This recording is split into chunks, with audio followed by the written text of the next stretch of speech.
And hello, shooters, loaders, and casters. Welcome to the Georgia Shooting Connection Friday night live stream.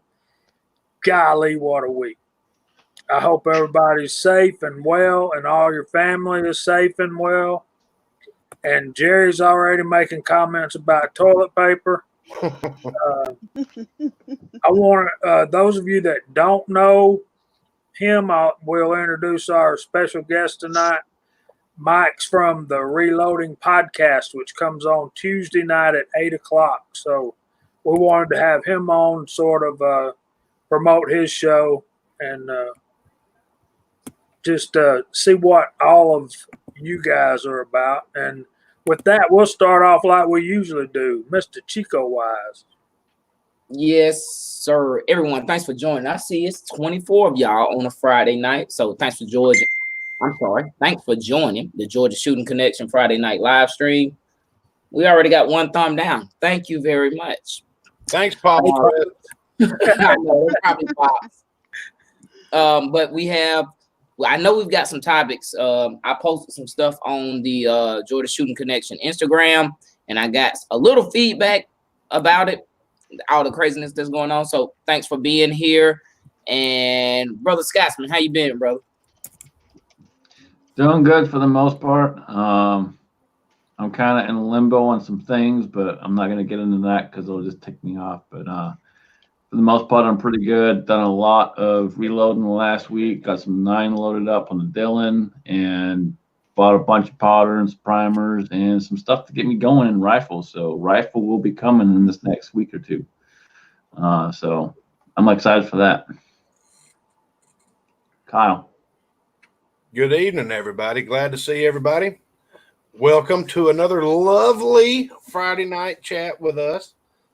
I think all of us, I'm sorry for my phone. I've got people giving me information about what's going on. I'm sure all of us have been doing a lot of reloading.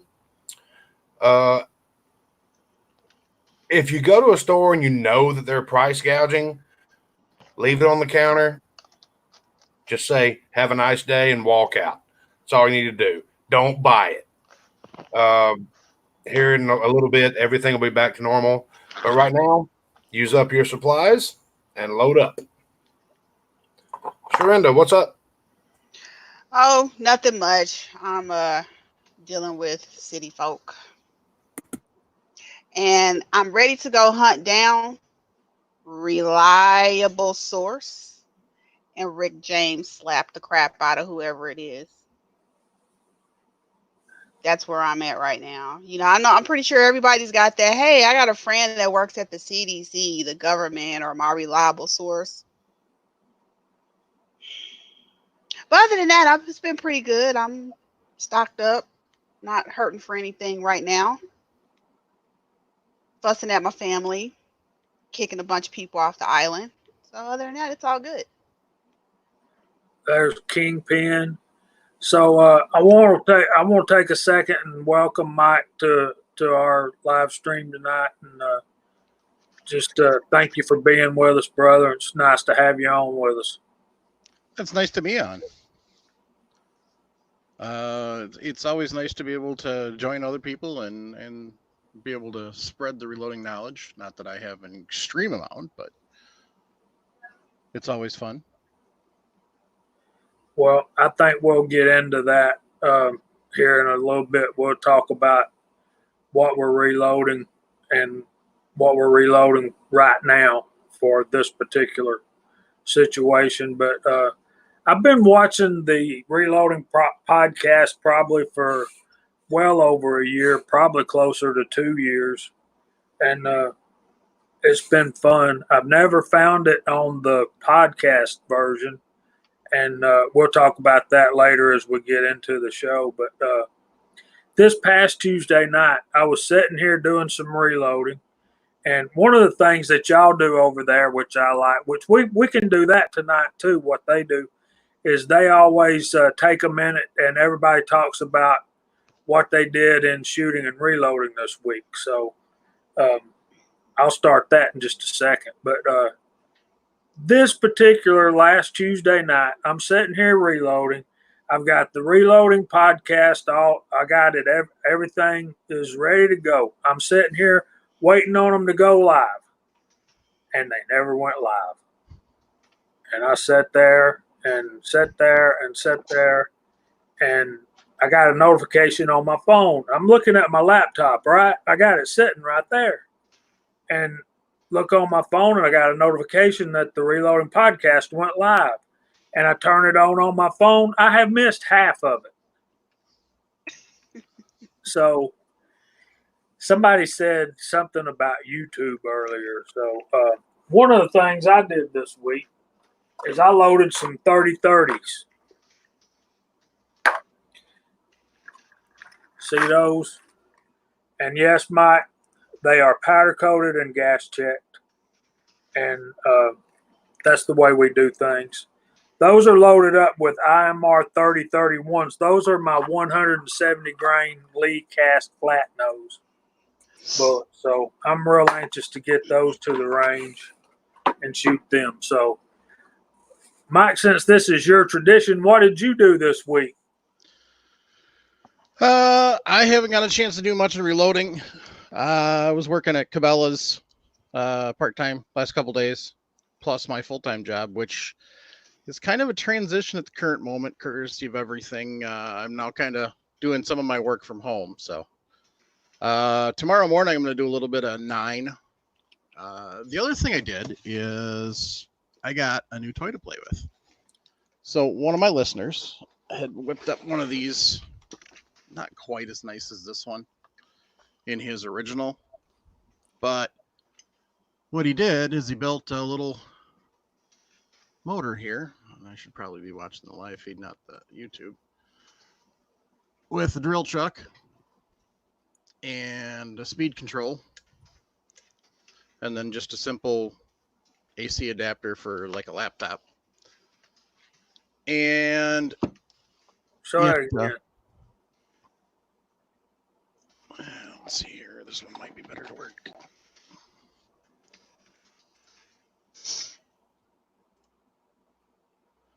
Helps if it's plugged in. Whoops. I was going to switch to my other camera that I just hooked up, but it's not on. So basically, got your nice little drill chuck, and you just adjust. Where did my...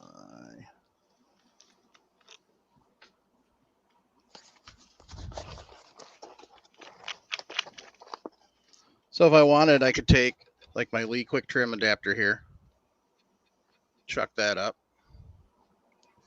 put the brass in. I'm not going to plug it in now because I don't know how noisy it is. But now I've got a nice little power trimmer, and you can use it with like the Gerard, or I've got the world's finest trimmer around here somewhere. My workbench is kind of a mess right now, so this is going to be one of the things I'm playing with tomorrow morning, trimming up some 5.56. That's cool, man. We talk in here quite often about the frustration level with 5.56 cases. Uh-huh. So I have a question for all of you since we're talking 5.56, which is perfect because that's what I was going to ask you guys.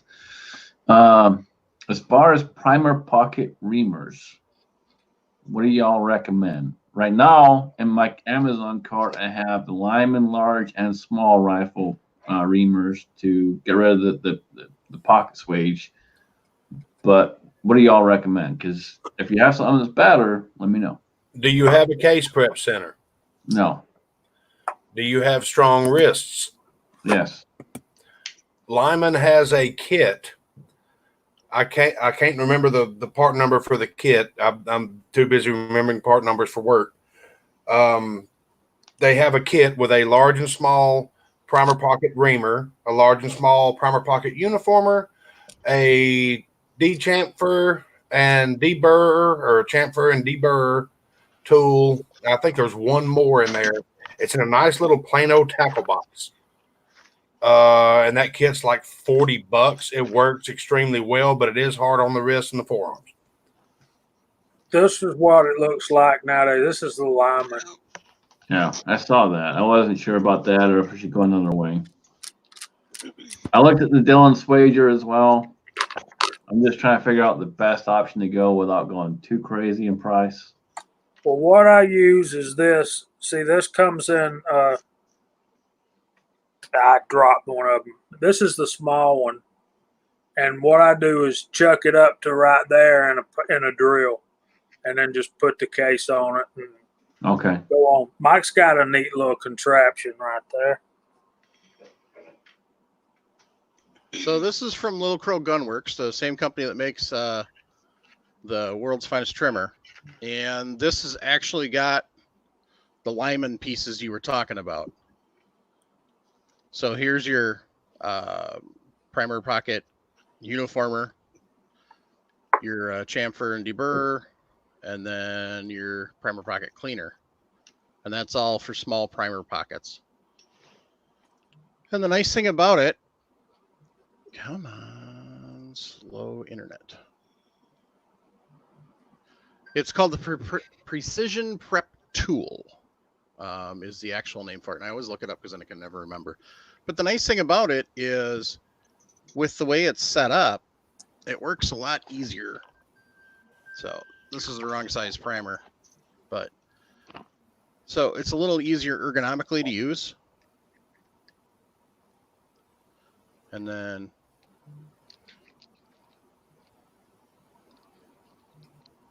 just like that. Well, that's a little different. Now, what kind of end does it have on it where your hand is? Just a knurled aluminum.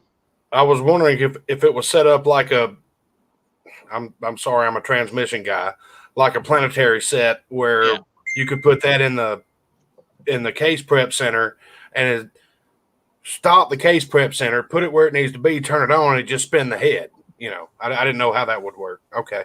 Yeah, it's sitting here on a shaft on a bearing. So, I mean, theoretically, you could probably pop get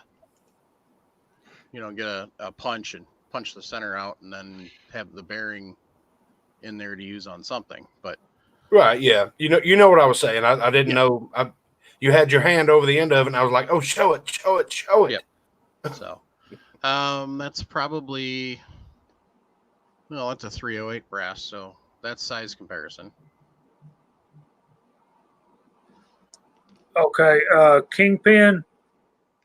What we're doing here is taking the primer crimps out of military brass, 5.56, and what I'm finding is a lot of 223 that is not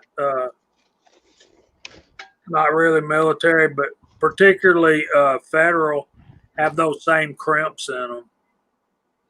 If you look at the end of the brass and you look inside the primer pocket, you'll see either 4 little pins kind of around it, or you'll see like a little extra brass ring. Yep. So this here, if the stupid camera will focus,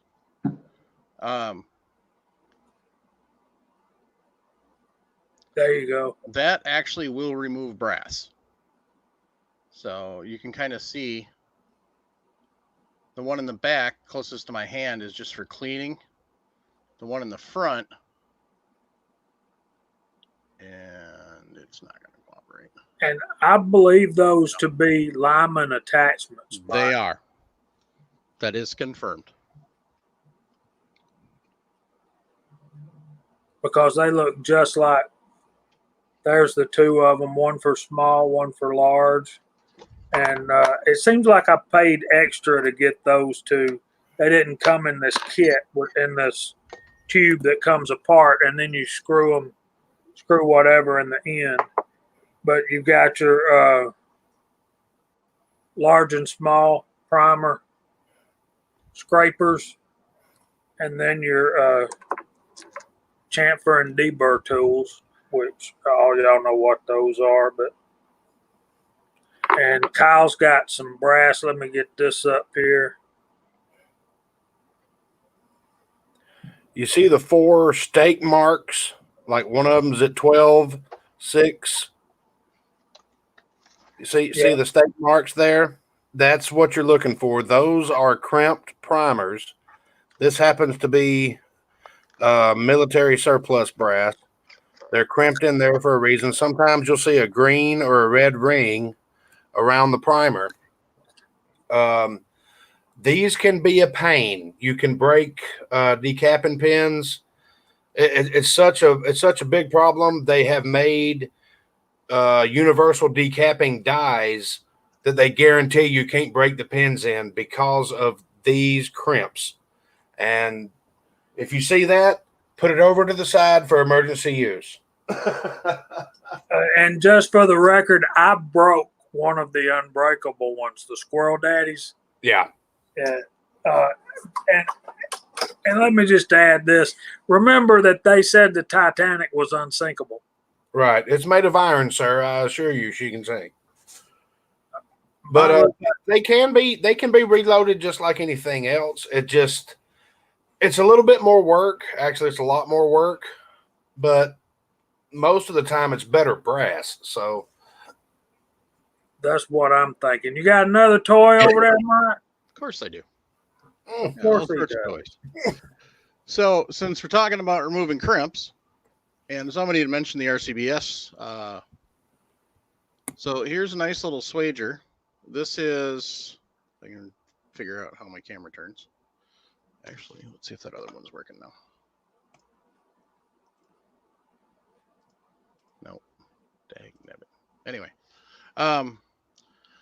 so this is the small one for 556 because I've underneath my feet I've got a tub with about 3,000 pieces of military brass yet. So basically what this does is this pushes up into the primer pocket and pushes out the crimp.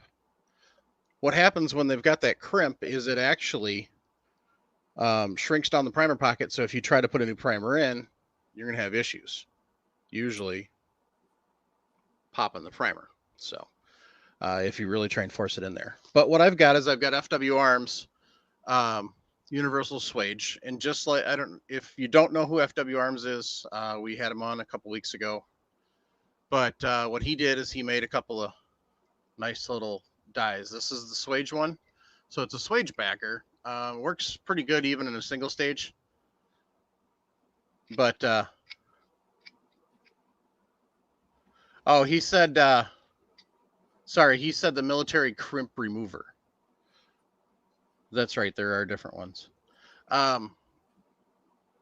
But so this one here, just like their decapping die, has a nice little bevel. So if you're using it on a multi-stage press, even if your brass is wobbling, it'll line it up. And then you can see the crimp foot in there. And that actually isn't even the crimp foot technically. It's just pushes against the inside of the case to hold it while it pushes down onto this. So Pretty cool, man. it works really nice. So that looks like it has a lot more potential than the RCBS remover, which I have and I've used. I use it to where I can get it on the case prep center and cut the crimp out of it because sometimes it won't even fit on the case prep center. the nice thing about that is it's not taking any brass out. It's moving it around, but it's not taking any out. Whereas if you're doing the crimp cutters, then you're taking some out. The drawback to that, if you're running hot, which some of us do, some of us don't, it's personal preference.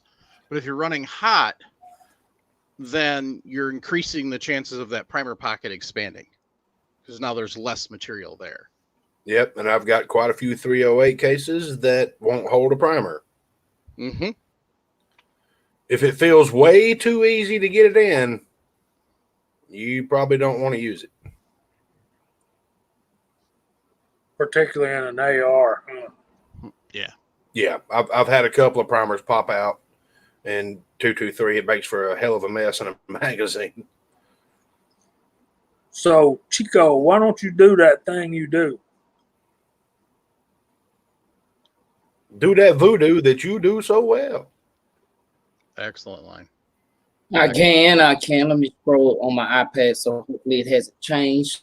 753. The very first one on my iPad says Reloader 762. Got Russ Brumbelow, Jerry 1911, OL1 guy, Big E, John Phaser, Fuzz T48, Chris 338, Kingpin, OCD Outdoors,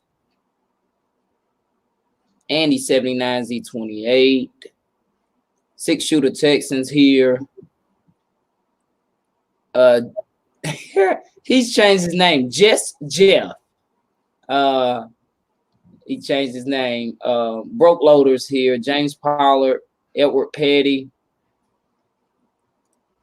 Broke Loader, James Pollard. Crazy Scotsman's on the panel. PC Bullet Empire, Tacos and French Fries. Max Bear, hey brother. Lead Mining 44. Uncle Jim. Yeah, Mike's on the panel with us. Squatch Reload is in the house. Kyle Lust is on the panel with us. Pink Shears on the panel with us. Ghost Rider, hey brother. That's the Kitty. I'm scrolling. We've grown. Now it's 39 of y'all since last I checked. Thoughts of an Old Soldier. Kingpin, if I didn't say on the first time.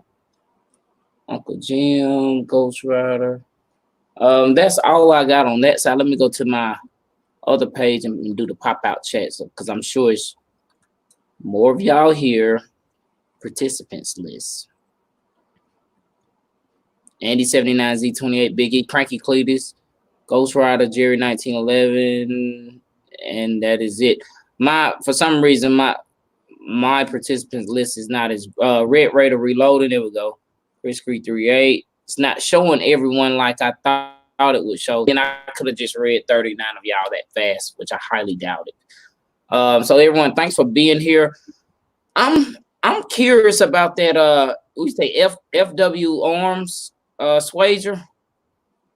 What is the price point on that compared to like the RCBS one or the Dylan one? Are they similar in price? He's way more economical. I just looked it up, Chico. It's $55, which is because I'm in the same thoughts of I don't want to cut, and I think I asked that. I know I've asked that in the Reloading podcast live stream, but I'm the same way. I don't want to cut that crimp out if I can help it. Even though those tools are a lot cheaper, I'd rather move it instead of cut it out. Then again, I don't want brass shavings all on me from removing the crimp. I'm already gonna have brass shavings on me from trimming. So Mike on the that's pretty interesting. Sorry, Chico. On the website, it doesn't show. No, done, bro. Doesn't show the little punch that you were showing. Does it come with that, or you have to buy that separate? That's actually part of the RCBS swaging kit. The primary design of these was for especially like 1050s, where they've already got the swaging option and to hold them was original. But there's quite a few different things. They work really well for single stage. They also work pretty well for like the 650s and 750s, is my understanding. I've not used it on it, but like when you get the I can't remember the name of the company, the aftermarket company that makes Swage it. That's it. They make a Swage foot. So yeah, but Okay. All right, I'm lost. so it's not an all-in-one. You need something else with it. This is just technically the, I guess, what do they officially call The it? holding die, basically. It's essentially holding it in place. Yeah. The official name of this is the Auto Case Centering Swage Station Foot. So essentially, this replaces.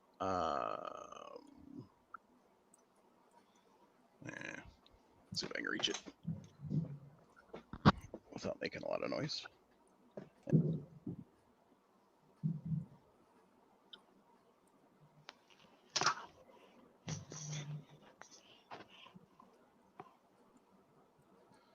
So essentially, if I can get my case open, what that replaces is this unit from like the RCBS. So, but whereas this one, if you're doing on a progressive and your brass is wobbling, this doesn't always work well. It tends to crush case necks. So that was kind of the idea behind this, is to keep that from happening. So kind of like the same thing, principle he applied to his universal decapping die.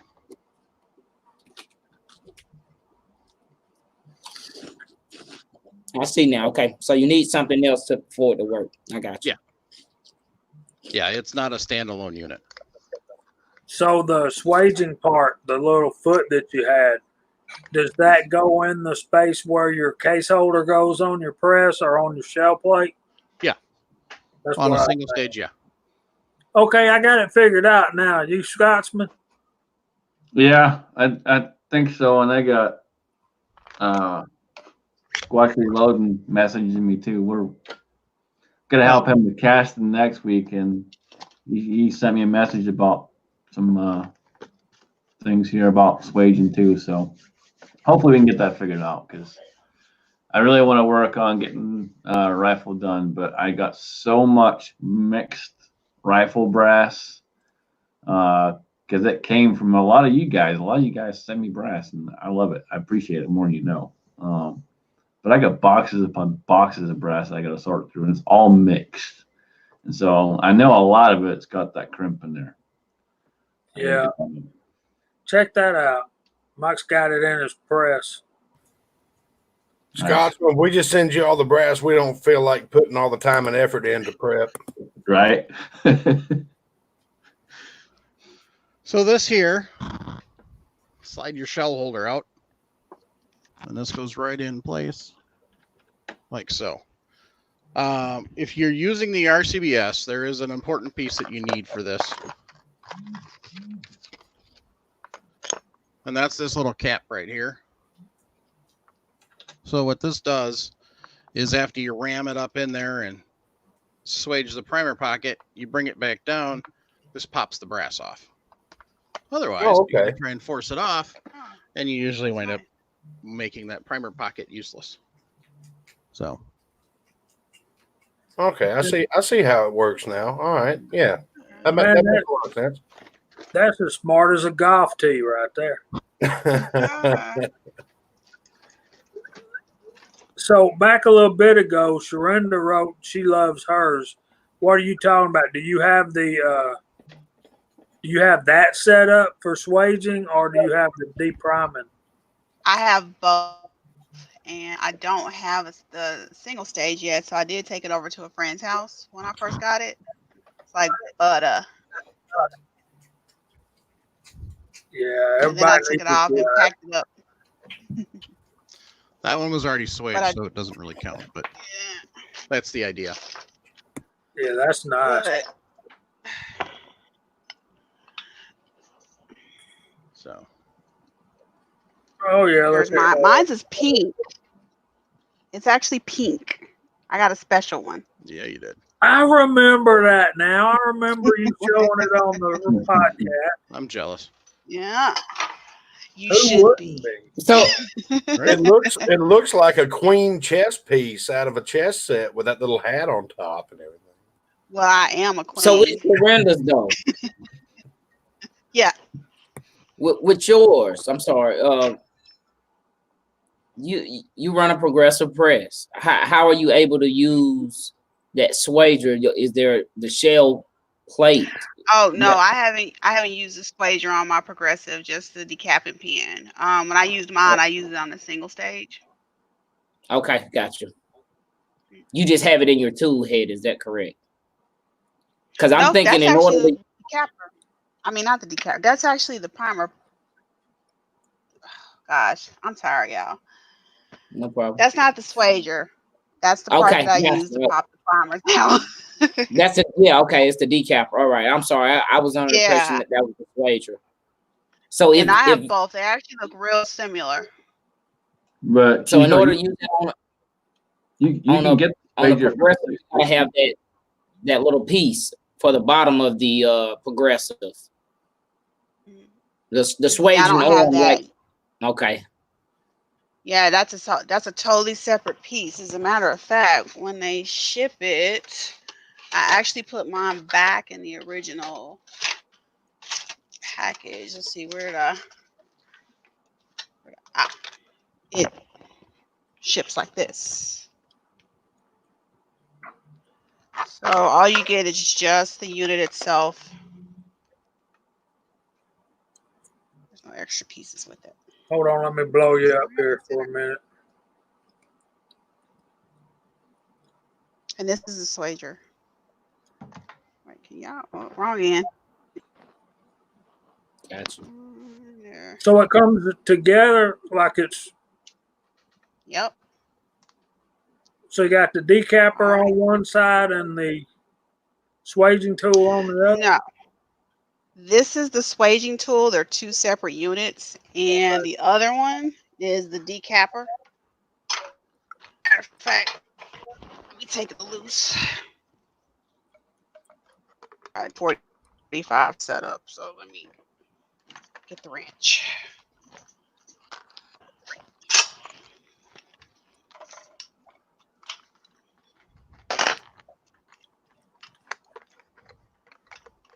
So when they send you the decapper, it also comes with extra pins too, just in case if you do happen to break it.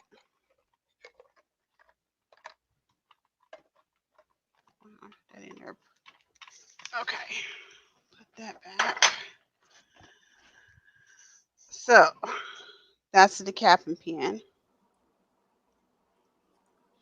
And oh, my fingernail's in the way. See the difference?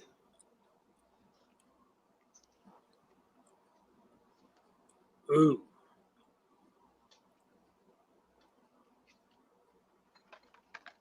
I like how that stays covered till you actually using it.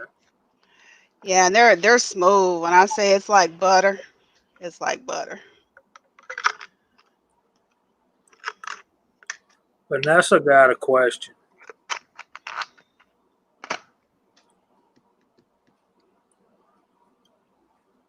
I think for that operation you would want a single stage.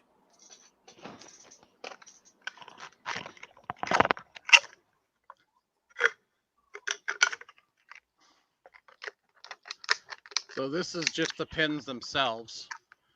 This is the one out of the swager, and then this is the one out of the decapper. So, kind of give you an idea. Yeah. So if y'all break them, send them to the emperor, and he will weld them back together for you. And I'm sure he appreciates me saying that. But he says he did that to his, but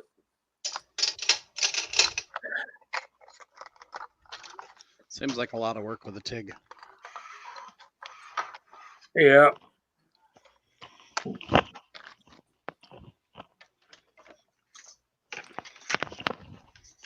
Yeah, I think you're right, Andy. I remember seeing that. And he did a very good job with that too. And I don't think, Andy, you can correct me if I'm wrong, but I don't think you were quite pleased with the results you got as opposed to the other method that you showed with the jig. I really like that jig. And of course, now Andy's a machinist. He made his out of what? Stainless steel or aluminum? Carbon. Aluminum, I think. But he told me I could make one out of wood. What was that? Anyway, Andy said it was aluminum. But he did very well with that. So anyway,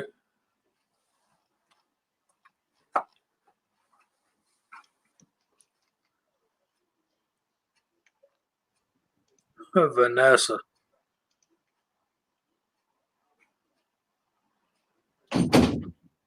Yes, that would be probably overkill, Vanessa.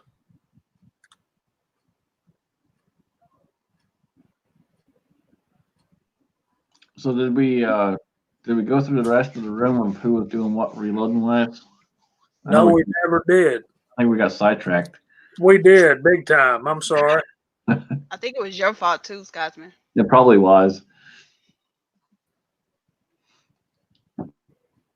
I'm No, I'm it's back my to that. fault. When I got a Oh, question. Sorry. Go ahead, man. We're listening. I said it was just my fault because I started showing toys. Well, see, Sharinda gets twice a week when you're on here this week to pick on you. So we're going to let her pick on the Scotsman tonight. So Hey, I'm okay taking the blame. He was showing toys. I had questions. What can you say, right? Toys are good. So, what did you do this week, Scotsman? This week I was rocking the Dylan. Banged up probably 400 runs, 9. Shot up at least probably 90% of it down at Daniels. And did some more 44, prepped some 45. And as far as the 44 goes, it works excellent in the 4-inch 44 as well. So very pleased with that load. Don't think I'll be changing it. I think I'm just going to stick with it. The only thing that will be changing is I did originally use Winchester primers because I couldn't find CCI primers at the time. I do have CCI primers now, so that will be changing, but that'll be the only thing. And that is 18 grains of 2400, and it's rocking just fine in both the rifle and in the revolvers. So very happy with that. Most excellent. Sounds like you were very busy. Busy and having fun, man. Well, trying to have fun. Big E wants to know what load for the 44. Yep, 18 grains, 2400. I don't remember my overall length, but it was a cast bullet and basically took it down to the last groove. To the last crimp groove. Yeah. JCM 45's been busy, processing about 1,538 special cases. Yeah, they will pile up on you. Let's talk about that for a minute. When we say processing, what are we talking about? Decapping and cleaning? Do you go ahead and size them before you put them up in the ready bin? Do you trim 38 special brass? I don't. Oh, I've never trimmed any of my 38s or my 44s. I know technically you can, but I've never had any issues with any of them.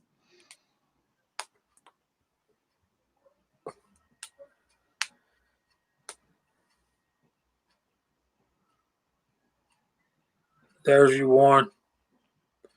You need to write that down, Scotsman.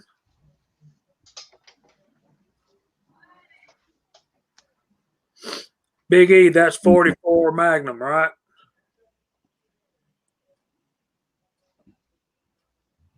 Yeah, he's shooting 180 grain. I'm shooting 240s.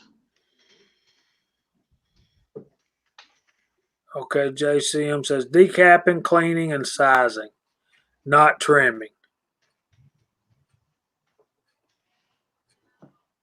There's Eagle. What's up, brother? Did you sneak in or you just get here?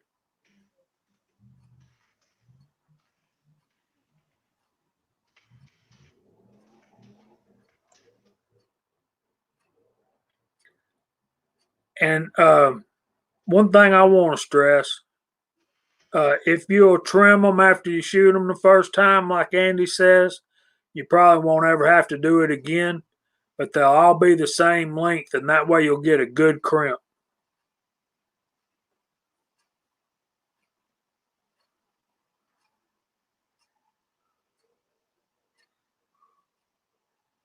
Well, Eagle, we're honored to have you, brother. Thanks for being here. And Uncle Jim, I really liked the golf ball trick, man. That was pretty sweet.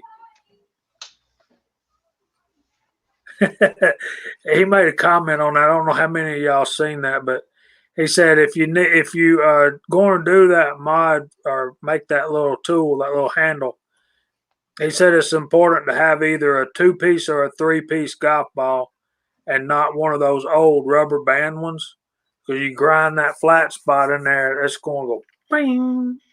It will come to pieces on you.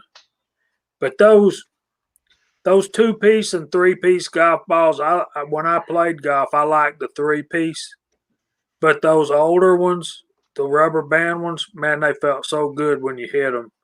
And I felt like I could spin them and stop those. But this is not a golf show, right?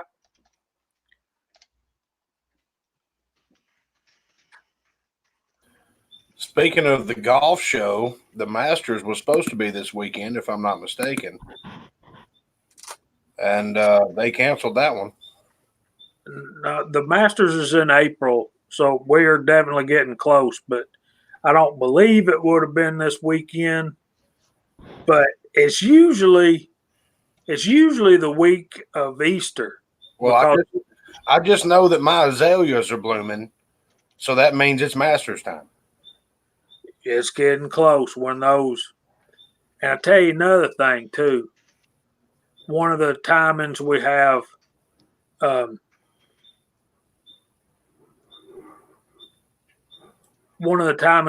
around here is when the dogwoods bloom. That means the striped bass are running, so you can go catch some good fish. They're fun to catch, but they're not good to eat, in my opinion.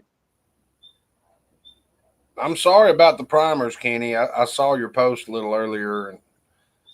And, I haven't been to any stores here because I don't need any, and I don't want to be around people right now because I don't like them, especially when they're acting like assholes like the general public is. So I've been going to work and coming home. I don't know if there's any here or not. I know there's not any ammo here.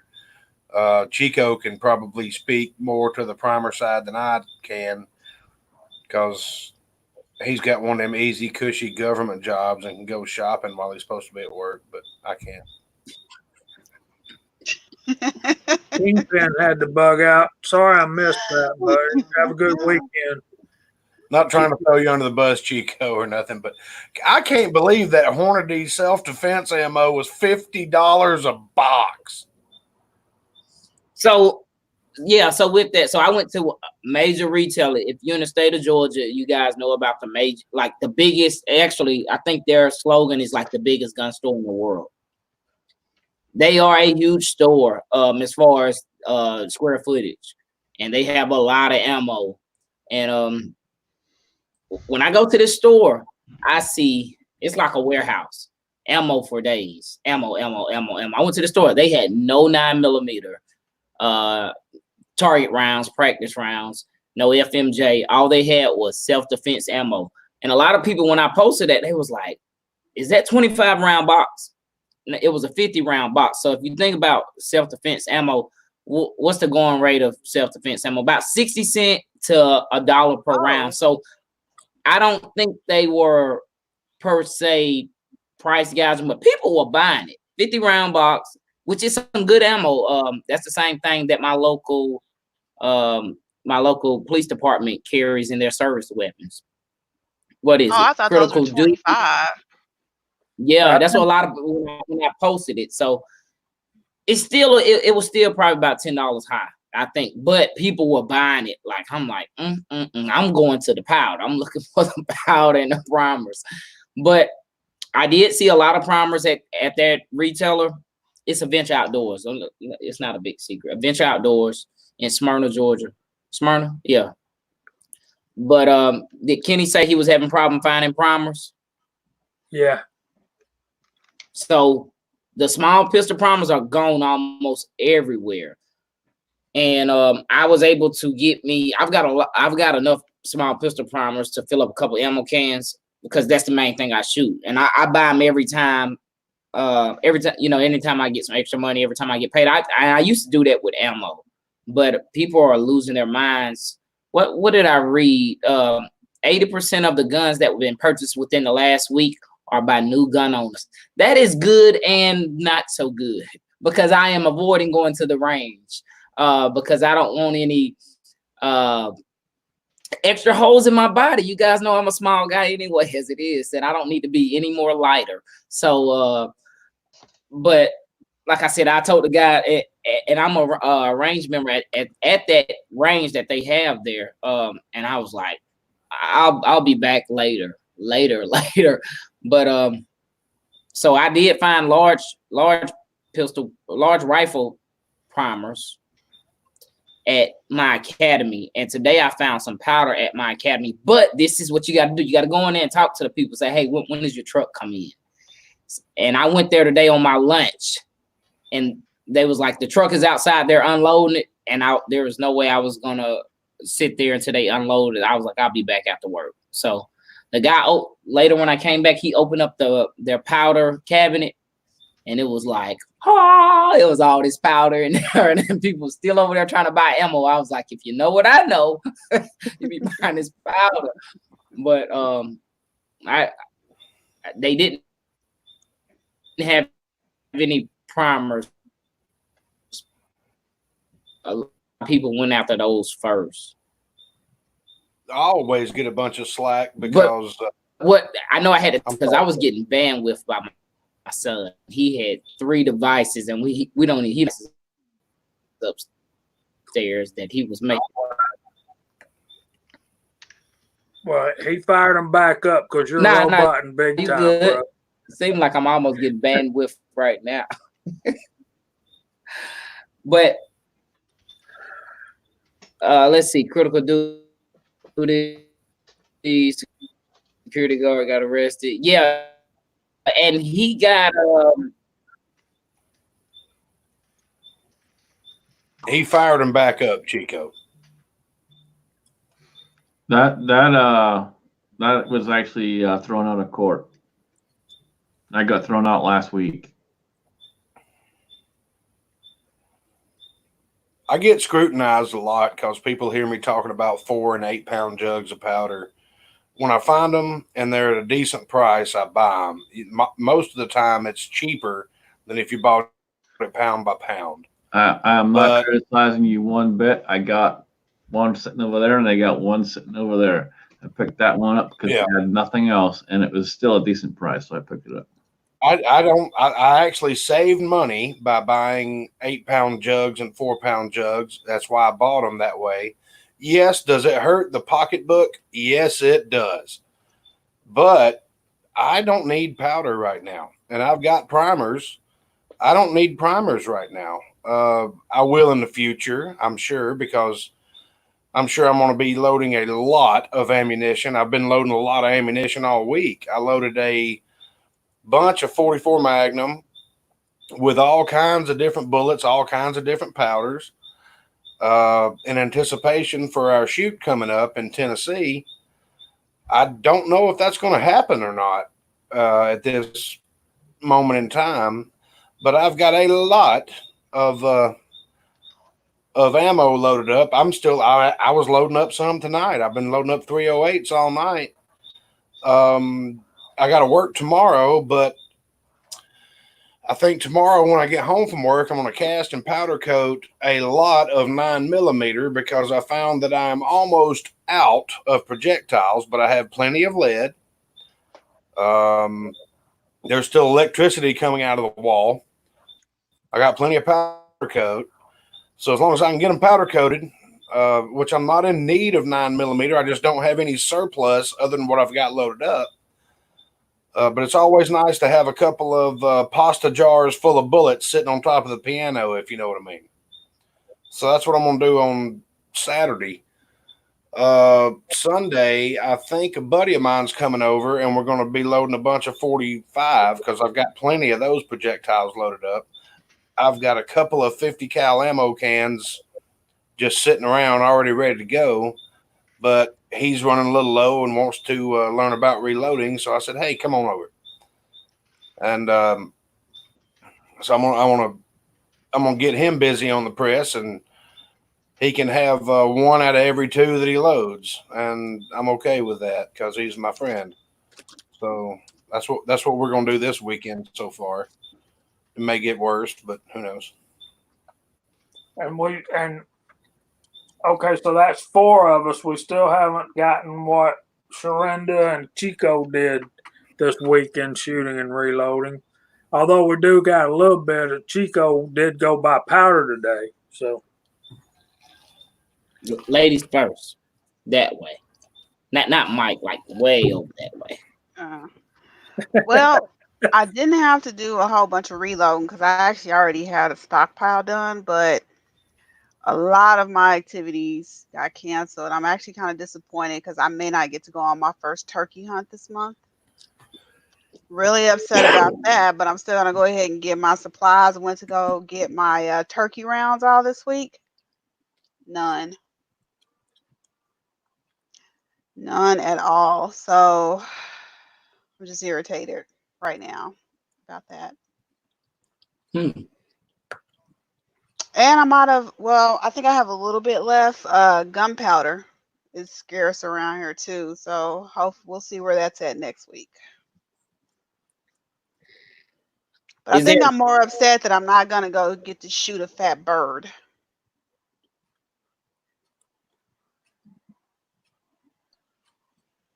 you gotta Sharinda, love that, or not? Huh? is there an academy near you? Oh my goodness, the academy is 7 minutes up the street from me, and as soon as that truck unloaded, it was empty. Yeah, today I noticed, hopefully I'm not roboting again, but today I noticed that they put the ammo out, but they didn't put the reloading supplies out. I had to inquire about them. And the line to get to the gun bar, if you guys are familiar with Academy, like you got to grab a number and it pops up on the screen or something like that. And I say, look, I just got a question, dude. Like, yeah. So I'm looking for the powder. It was on you guys' truck.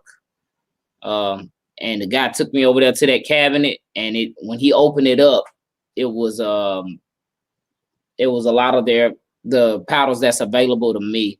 I think every academy is different, but at my academy, at least one of them I go to, they had IMR 4064. What else did I tell you, Jamie? BLC, Hazen H335, H110, tight group, CFE pistol. That is it. And long Yeah, the problem with my area with our academies, they're placed in the perfect spot. They're in the areas where the people that are considered in rural can get to them real quick in like 15, 20 minutes. The local county cops reload, so they've been stockpiling on that stuff. I actually have a buddy system. If we're out and we see something in bulk, we're just getting it and splitting it. So I mean, everybody has something, but oh my gosh, the struggle is real. And after all this is going on, my real world problem is I might not get a turkey.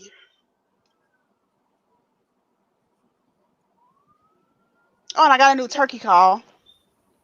I'm wondering, and on that note, Sharinda, I'm wondering, with everything going the way that it's going, everybody going more and more to lockdown, and the grocery stores not having any food or paper products. My dad was surprised that Walmart had paper to give him a receipt because there wasn't anything else in the store, and he even went down the list: toilet paper, paper towels, Kleenex, paper napkins, even alcohol wipes. Nothing made of paper was still in the store. He was amazed they still had receipts or receipt paper to give him a receipt for the beer that he bought. He went there for groceries and came home with beer. But are they going to do away with hunting regulations? Well, they're slowly getting there. So turkey season's kind of up in the air, but currently the ranges, which I'm also in shooting withdrawal too. All of our ranges are pretty much shut down. The what do you want to call them? The manned conservation ranges closed. The only place that's left open are the ones that aren't staffed. But I mean, seriously, as a woman, I'm not gonna go out far out by myself just to get a little bit of plinking in.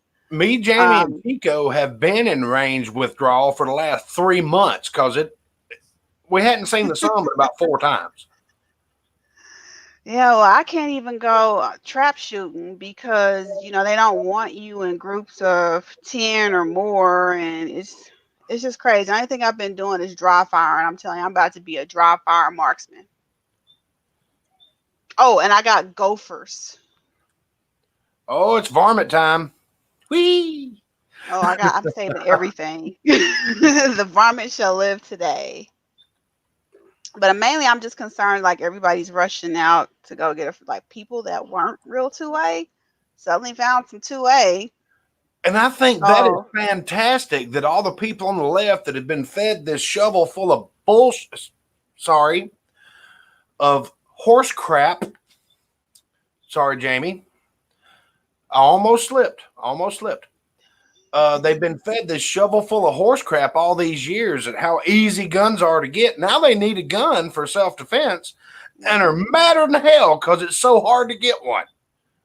Yeah, like, and on top of that, none of them have any training or understand. Right. Y'all are the people that don't need firearms. You're not familiar with them. Now, if you want to take the steps and become familiar with them and everything like that, that's fine. I'll totally welcome you to the family.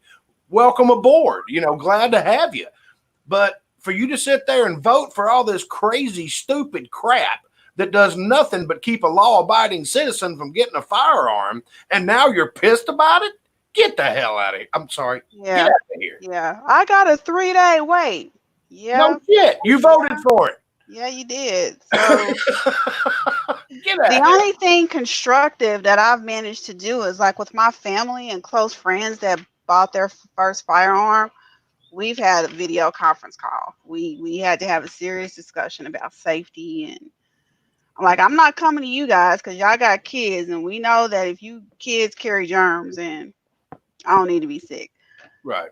But I mean, we're even going as far as video conferencing for safety, and I'm like, it's disturbing when you have to point out to somebody yes, we know the finger is there, but it's disturbing when you have to point out to someone, okay, so you need to get a holster because a Glock doesn't have a safety, and they're like, Glocks don't have safety, and I'm like, why do you have a gun? I'm a little on the upset side that my kids aren't here with me this weekend, but I understand. I've got 40 cases of the virus a quarter mile away from my house at the hospital. They've got 3 cases in the whole county that they live in. Yeah, I think we're up to, I think 32 here.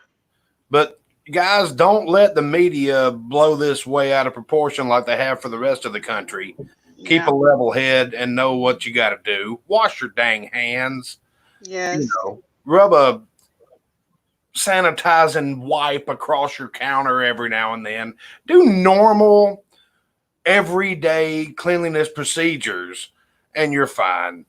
Yeah. I mean, it's just a weird virus that our bodies don't know how to react to because it's an animal virus, not a human virus.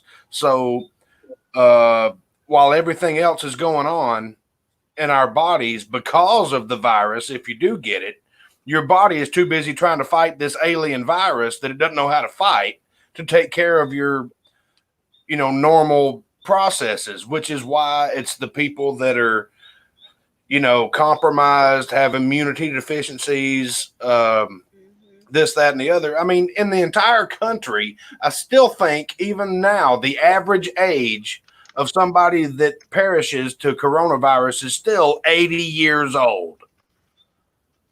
Their bodies they're too busy taking care of everything else. Then they quit taking care of everything else and focus on this virus, and it lets everything else go. That's the problem with this virus. That's why it's so dangerous. I'm not trying to instill fear in anybody. I'm trying to instill calm.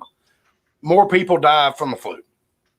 but they're using this for their own little circles. And I mean, we'll find out. I'm sure we'll be having this same live chat in 3 months going, what the heck was that? It'll be all right. Yeah, and it's not a virus I'm concerned about. It's just people's reaction It's or humanity that I'm concerned stupidity. about. Yeah, it's just 'Cause crazy. you've Like seen what hoarding toilet happens. paper.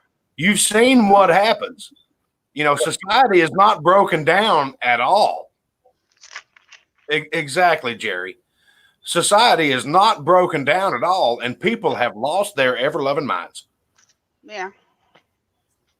Well, when this is all said and done, hopefully a lot of people will start to change their thinking a little bit, be a little bit more educated, and prepare a little better than what they have done. Well, I mean, I think last it's minute funny and stuff. that everybody used to look down on preppers. Oh, you doomsday people, and y'all blame BB Bubba. But I ain't the one looking for toilet paper and damn canned goods, okay? Right. Y'all are the ones that are panicking because you don't have enough fresh organic goat milk in your fridge. Get out of here. Yeah, now, the only nice thing I have done is I actually had a couple of friends that, up until now, they couldn't go and purchase their first firearm until now. I mean, we're talking about single moms. Literally in tears because there's no ammo. Right. They're like, I have a gun, but no ammo. And I'm like, what do you mean you don't have ammo? It's like, I don't have a way to get ammo. You have a whole Sharinda. So I'm I had porch right now that I actually took to them to have. I'm like, my friends, you can't not have anything. You're not gonna have my reloads, but you can have a store bought. I was gonna say I'm on the back porch, and since I roll my own, I'm pretty sure I don't have to look too far to find ammo. Yeah. There, I just reached behind the laptop, found a 45 round. One of the things I tell my wife all the time is if you're complaining about farmers, trains, and trucks, don't be talking with your mouth full. Yep. And the thing about it is, if they do lock everybody down, they're still going to have essential personnel going to work. And in my line of work, that's considered essential personnel because I keep the trucks rolling. So I'm still going to work, even though I'd like to just sit at home and collect a check, but I ain't getting no damn check. Oh, tell me about it. I would love to be able to sit on my butt. I got to go to work tomorrow. I'm supposed to be off on the weekends. That's why I took this job. But I'll be at work tomorrow. I'll be putting in my time. So, if you're eating anything that you bought from a store that you didn't go outside in your front yard and pick, thank a trucker. Because it didn't get there on its own. It didn't sprout wings and fly. And thank the person that went to work to ring you up too. Exactly. I heard something this morning from Angel. She had a story that somebody in Ingalls was mad because they put a cap on the amount of products they could buy. Like you can't have, you can't go out of there with 25 cans of green beans. They limit you to 5 or whatever it is. And this woman got so mad, she started slinging cans of food at the cashier. I said, so which jail cell is she in right now? Yeah. I don't know where you come from, but where I come from, you can't act like that in public and not have any repercussions. I just don't understand it. The public has lost their mind, and it's all because of the media, and I don't get it. Now I did stock up on coffee. I can dig with a couple of skids. I can't go without coffee. Coffee. You start Leave it to Chico to bring in the red. No, seriously. On a brighter note, let's get back to reloading. This is reloading. Exactly. Please, let's get back to reloading. Yeah, think about it. I'm fixing to bust out the shotgun press and start banging out some of that too. So that way I'm well rounded. Just think about it in like 2 months. Damn, I must be. Can y'all hear me? Yeah. Yeah, but you keep freezing. Oh, Not he anymore. sleep. You're I don't know. good. Go ahead. Think about it in like 2-3 months when all those new gun owners that bought those guns no longer want them. I am getting me some deals. That's all I'm thinking about. I'm gonna find me some newly used guns in about 2-3 months.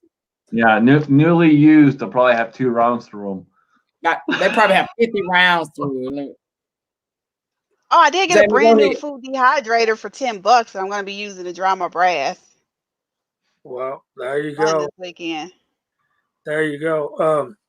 When we look at stuff like this, and we try to round up supplies and stuff like that, what do y'all think is how should we be reloading in a situation like this? Very fast, very fast. No, I'm just playing. I have to go with Chico very, very fast. It means you got to go blue. No, I mean, honestly, at this time, my recommendation for anyone would be bare minimum, 500 rounds for every firearm you are very copacetic with and practice with a lot. A minimum 500 rounds. I'd highly recommend at least 1,000, but minimum 500. Yeah, I do agree. I haven't reloaded anything. That's because I always keep my carry weapon target ammo. I keep it plentiful and stock. And a lot of my family and friends that know that I'm like, some of them know I'm a reloader, and some of them know back when I used to get the deals on the ammo. So I haven't bought ammo in a long time unless I find a deal. And I was telling people back in October, November, December, especially when Wally was getting rid of all that ammo, I said, you better buy it now. I'm always on the fact of not prepping, but being prepared. So if something's cheap, I buy it. It's like gasoline. It's going to sell itself. Even if it sits, if you got somewhere for it to sit, it's going to sell itself. But I had like cousins hit me up like, hey man, I don't have no 9mm. I was like, let me do some price checking real quick. Cause I ain't gonna gouge it, but it's gonna be worth my while. Let me see what I got. Because I'm not gonna give it to you for what I paid for it, and I'm definitely not gonna give it to you for less than I paid for it. But I did hook up some friends and some family and stuff. And I said, look, don't do this again. Next time when this stuff is over, weekly or monthly, go buy you a couple hundred rounds and just put it away. You may always need it, especially if you're gonna shoot. But one thing I want to say, man, I got an email on our Georgia Shooting Connection. Anybody familiar with this? I know Jamie is. Yeah, I got one. One of my best buddies gave me one of those. Yeah, he did, didn't he? This is an excellent. I haven't. Let me tell you about it. I got it at a deal, and it's fairly pricey. But I got an email on Georgia Shooting Connect. No, I got an email on my Chico Wise Gmail that said, "Hey, the book you recommended, I found some interesting stuff. There are errors in it, and I want to give him a huge shout out because he found this. Because I don't use this per se now because of its because everything that I reload, I have the brass available. But I bought it because of the price, and I think it's a good resource for its other information in it. But it does have cartridge conversion. So Edward Petty, he sent me an email and said he's loading up. I believe it was 44 Russian Smith & Wesson, and he found some errors or some discrepancies in the information, and he emailed the manufacturer, and they or the seller, and they emailed him back and said the author has passed away. Thanks for the information, but what I'd like to do is, if any of you other guys or girls are using this information, if you find errors in those books with wrong information, we need to probably post it somewhere so that it can help someone else. Because I believe his error that he found, he said the case length states trimmed at 97 thousandths. I think he said that's too short. So he found that, and I told him, I said, I kind of felt bad because he said his very first thing was said, you recommended this book. And I'm like, I'm sorry, I got it cheap, but it was a good reference. But I believe they said it was published in 2004. So that's 16 years. It may be some discrepancy. So I want to definitely give him a shout out because he found some more errors. But if 44 Russian doesn't Ocean anyway, I think Ocean loads that. I don't know, Yeah, but we'll find out. Ocean or Chorus, I think one of the two. Yeah. What cartridge is that? The one he found the error in, it says, let me just read. He said, the error notes are in case length. Many examples throughout the book, but the one I was looking at is page 337. The cartridge is 44 Russian Smith & Wesson. And he said, look at the diagram. Note the value of A. The case length states 0.97 inches in case length. He said, that is impossible. Too much short. Am I not reading this correctly? Now, this is what he sent to the people who sell the book or who published the book. And they replied back that, hey, thanks for writing. Apologies for the error. Stoger first published this book in 1987, and it was republished in 2004. Then they went out of business, and we acquired the rights and published it in 2011 without changes. The author is deceased, and they said, we're sorry, but there's no way of correcting or updating it. So, and one point to that is, and we all say this a lot, but have multiple references and cross-reference all the time. I'm working on 45 right now, and I got a half a dozen books. Out of the half dozen books, I only got 2 that really have any data on the 45 that I'm loading. But you always got to cross-reference. You always got to kind of go here, get a middle path, and then start from there. I would start in the middle of the road and work my way up. Well, I think Cowboy might reload some 44 Russian too. It's just a shorter version of 44 mag, 44 special, 44 Russian. Kind of like 38 special and 357 Magnum. Yeah, so like it is, yeah. So yeah, with that, like Scotsman said, multiple references, because when I emailed Edward back and I said, so I'm assuming you got the actual measurements from Sammy. He said yes. So he's familiar with the cartridge. I guess when he was see what this book is, if you don't have a specific brass, you can make that brass with this book. It's got a lot of helpful information.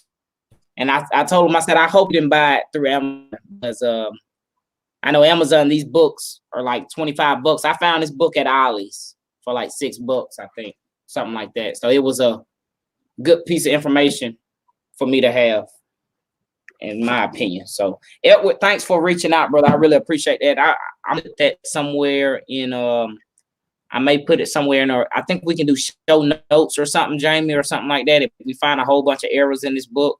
Because now it makes me want to go through and check a lot of stuff. I know, man, but you can cross-reference that with MCK. your regular. That is correct. Reloading data. Yeah, I don't know how we conned Mike into coming on this crap show, but yeah, glad to have him. I'm good to see MCK out there. You at work, bro?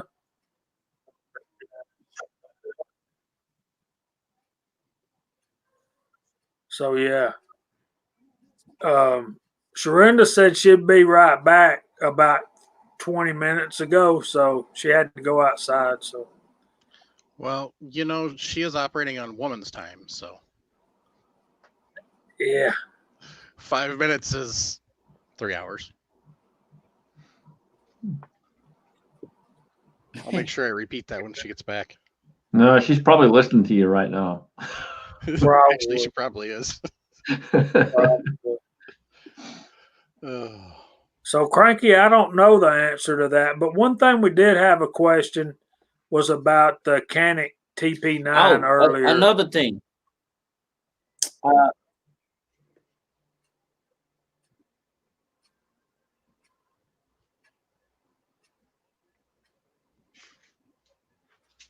Well, go ahead. I think I got a delay, don't I, Jamie? Yeah, you keep freezing up.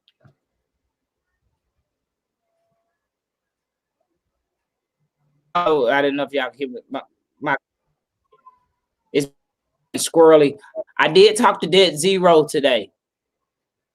But answer if they're gonna for our event yet. I know I told Jamie that I would come out for all of us because a lot of us had already booked our hotels and stuff like that. And I explained to them, I didn't get to talk to Justin, or me, Jamie, and Scotsman and Insider work on that. The email might get their attention more, but I explained to them that the NRA council their convention in Nashville, and I'm assuming, or I would like to know if they had plans on doing the same thing. And the guy was like, "It's too early to tell yet." So I was like, "You must not be have no lead authority," because most people would have that answer. So yeah, I think if we can get a hold of Justin. So y'all tight. I'm hoping they don't.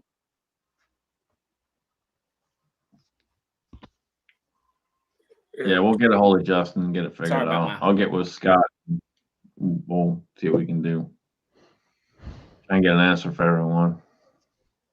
What do we know about the Canic TP9 SFX? All right, so Canic, or if you want to call it by its proper name, which is Janik, they're Turkish and they make an excellent firearm and bear in mind that, listen to my words carefully, very carefully, for out of the box striker fired pistols, they have the best trigger out of the box for a striker fired pistol for the price. You can't beat it. Now, if you want to spend a little extra and get a nice CZ, you'll be much happier. But you don't want to spend the extra money and get the CZ. The Canic TP9 or the Janik TP9 will do you just fine. They're essentially a clone, and they do a really good job. I've had zero issues with the ones that I had previously, and I know a lot of people that have them as well, and have had zero issues as well. So pretty much an excellent firearm overall. Lots of aftermarket parts for them. They do have red dot options available as well, so there's all kinds of different things you can do with them.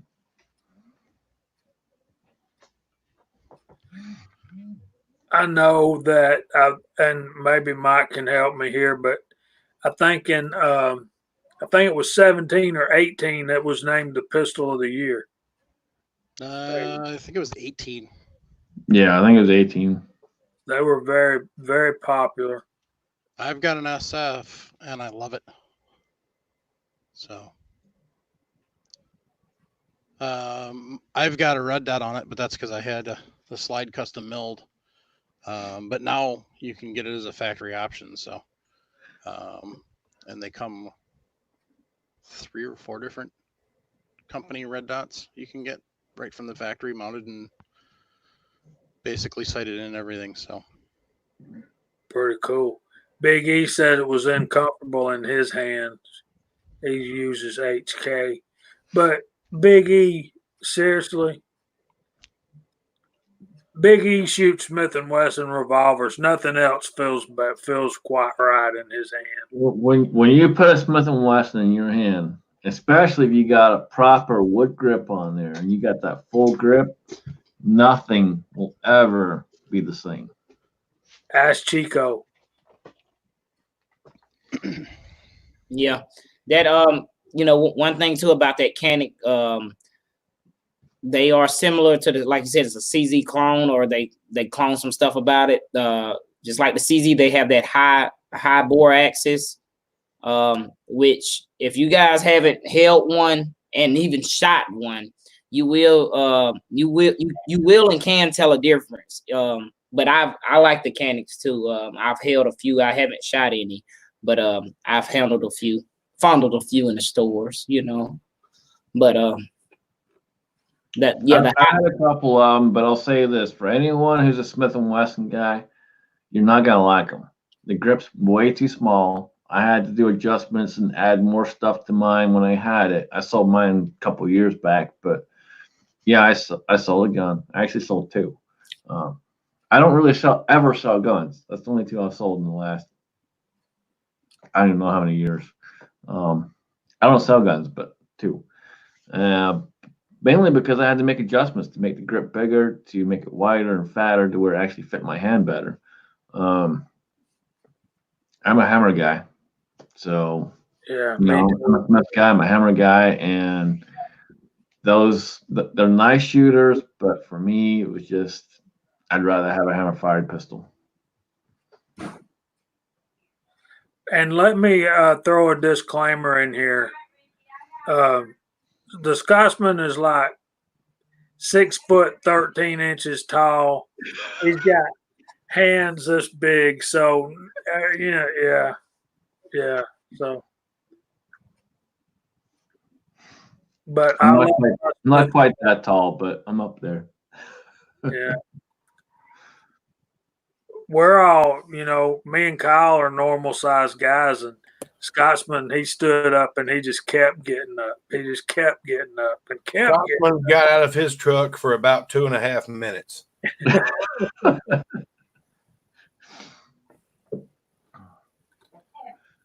I do have to squeeze into my truck. My truck is small compared to me. He got to my house and we're standing there in the living room. I'm like, damn, you're tall. He goes, no, you're short. And I'm like, no, I'm normal. If you guys have not checked out any one of our Instagrams, Chico's, Kyle's, Jamie's, whatever, go check our Instagrams. You'll see a picture of me holding Kyle and Chico, and they're both down, like way down here. We're not really bent over. Actually, I'm bent over, but Chico's standing up. My Instagram is a different name than my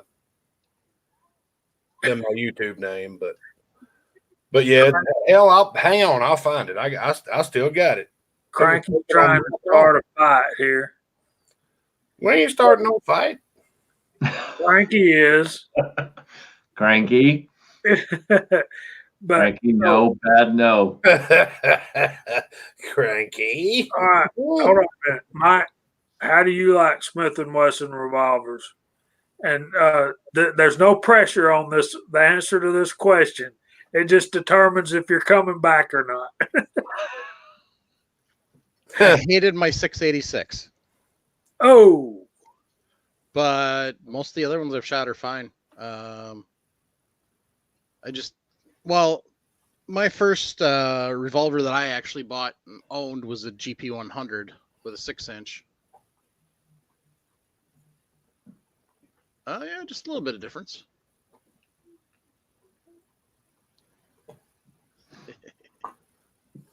That's the coveted picture right there. that is pretty cool. And he really is that tall. But go ahead, Mike. We're listening. So my first revolver that I got was a 6-inch GP 100 with the hoe grips with the rosewood inlay. And I loved that thing. And then, courtesy of lovely bills and stuff, had to sell it. Got a 686-2. Had to have it retimed. And it had wood grips on it. Came with a set of hogues also. I put the hogues on and just never was really comfortable shooting it. I mean, I've even shot a featherweight with full house loads and didn't mind that, but I just didn't like that 686. So. Ooh, Jerry's got fighting words out there. Huh? You want to show Jerry's comment? Jerry, we might have a problem, brother. I'm fixing to put him in timeout. Yeah, that's ooh, buddy. Them are fighting words right there. Jamie, can I show Scotsman using Edge Red? That's between you and the Scotsman. Scotsman, can I show you using Edge Red? I don't care.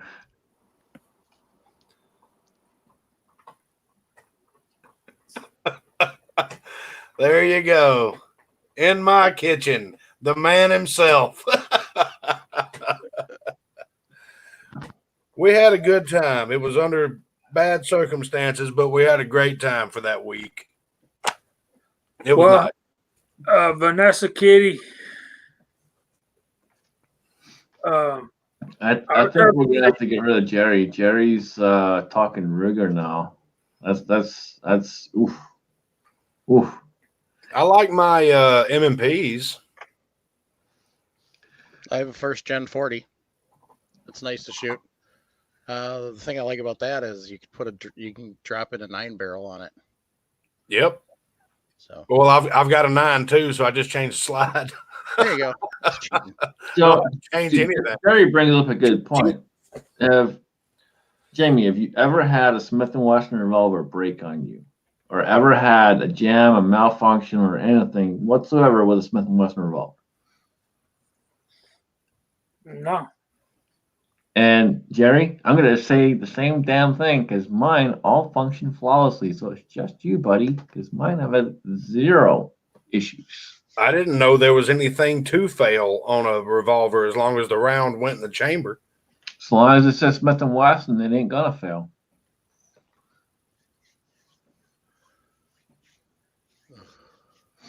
So my 686 was used in full fairness, so I don't know what was done to it before I got it, but yeah, it was firing pin was hitting just about to the outside edge of the primer. Timing was off. It was really bad off time. Yeah, timing was off.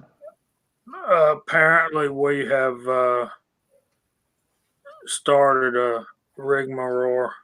Russ, I love my Red Hawk. Yes, very good. It also doubles as a hammer. I thought that's what high points were for, because they're cheap. Oh, mine's not cheap. It's just got a 7.5-inch barrel on it, and you get a good swing on it. It doubles as a hammer. Just make sure you hit the nail in the middle. Don't damage the wood.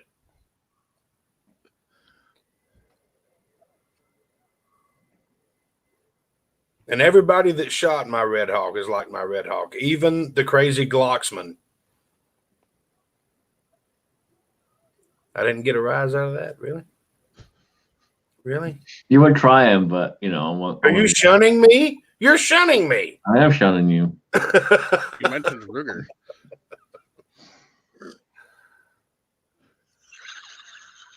Oh, boom, mic drop. Mic drop. Oh wow, you gotta bring that one up. Yep. That's nice right there, Kenny. Yeah, it's a Ford and Chevy thing. I'll agree with that too. It really is. Of course, I'm a Dodge man, so whatever. Hey, Russ Brumlow, you're around here close by. Call me up and get with me, and I'll come get that 629, and I'll bring you a proper boat anchor. Yeah, Russ, we can figure that out. We'll take care of that 629 for you. I'll bring you a cinder block, buddy. Well, trade when you everybody talks about Ford versus Chevy, That's everybody mag, right? do what? Is that 44 mag 629? Yes. Yep. Yes. Stainless. That's all you, Chico. Grab on and hold on. Let's do I'll it. take it. Dang it, Russ, what's wrong with you? That's a nice revolver. I will give Chico this. He's not scared to squeeze the trigger. He's not, but he might think twice after he shoots the 4-inch with what I loaded up. He might dip the barrel 3.5 inches, but he's not scared to squeeze the trigger. I'll tell you this. Daniel is just a little bit bigger than you and a little taller than you. And the first time he pulled the trigger on that new load, He was like, damn. I can only imagine the words coming out of your mouth. And one thing everybody in the side chat needs to know, when you're talking Ford and Chevy, this one's better than that one. We're talking about the late 60s and 70s, right? We're not talking about the current stuff, because all the current stuff's junk. Doesn't matter what insignia is on the grill. It doesn't matter. If it says Smith & Wesson Classic, walk away. Walk away. I've been a Mopar man because that's what was paying my bills for the last, before the previous several times. About for 25 years of my life, I made my living rebuilding Dodge transmissions, so I was really busy. But my opinion is Mopar stands for massively overpowered and respected. My first ride in a drag car was a 426 Hemi, and I was like, damn, this should not be legal. I mean, it was over before it happened, and I was hooked. I've been in Fords, I've been in Chevys, but you have to have some money to run Mopars now. That stuff ain't cheap. See, I like my definition of Mopar better. Many odd parts assembled ridiculously. Oh, I was thinking it was more original parts are required. That one works too. But yeah, if you're talking big blocks, there is no comparison to a Hemi. I'm telling you, even a 426 wedge, just to sit there next to it when it's idling, it's like 446 pack. Oh yeah, well, I had a 69 Dodge Dart with a 446 pack in it, and of course it was not factory. Not in that car. But it was a 2-door, and that sucker wouldn't move. I just drove it in straight lines at 1/8 of a mile at a time, but I miss that car. I had a spare engine in the basement of my parents' house for probably 15 years, waiting for that one to blow, and it never did. I guess I did it right. I only missed one car, and I screwed it up. I had a Jeep Grand Cherokee 96 and straight 6, and that thing ran like a champ until I drove it 36 hours straight, and I killed it. What'd you do? Overheat the crank sensor? Oh, I basically the entire underneath was ready to fall out. What? And they wanted well over $6,000 to repair it. What did you do? I drove it for 36 hours straight. That doesn't have anything to do with anything. That's all I did to it, man, and it was. Did it still have all of the fluids in it? Probably Yeah. not. Yeah, it did. No, I checked that thing constantly. It was good, but it was, literally after 36 hours of straight driving, anything above 45 miles an hour, you got this whole number going on. Well, that's because you needed to replace the steering stabilizer. And so I took it to the shop, and when I took it to the shop, the guy's like, I don't even know how you're still on the road.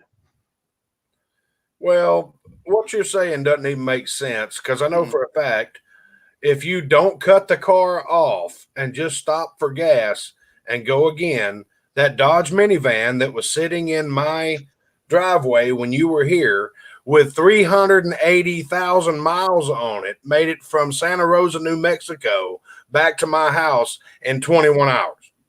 So what you're saying doesn't even make sense. I don't know what to tell you, man. I'm just telling you what the mechanic told me. I think he was saying he wanted your Jeep. Uh-huh. Well, he didn't get my Jeep. Someone else got my Jeep. I get my money back out of it, but That's the only one that I missed because that straight six was a freaking champ. I missed that minivan as wore out as it was. You couldn't put a 50 cal ammo can in the back of that thing without it squatting on the springs. I wore that thing out. So Chico's got a great question out there. Everyone watching, are all y'all reloaders or some of you not? Are you looking to reload? Do you have questions? If you have questions, throw them out there. That's why we're here. Throw those questions out there. We're all here to help you out. So, I'll say one more thing about the car thing. Those Dodge Slant Sixes were just about bulletproof. Oh yeah, Little and so motor. were the Fords. The 300 was an amazing. Uh-huh. And those 77 Cutlass Supremes when they were new were absolutely beautiful.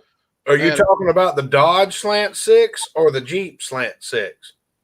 I was talking about the Chrysler one. Okay.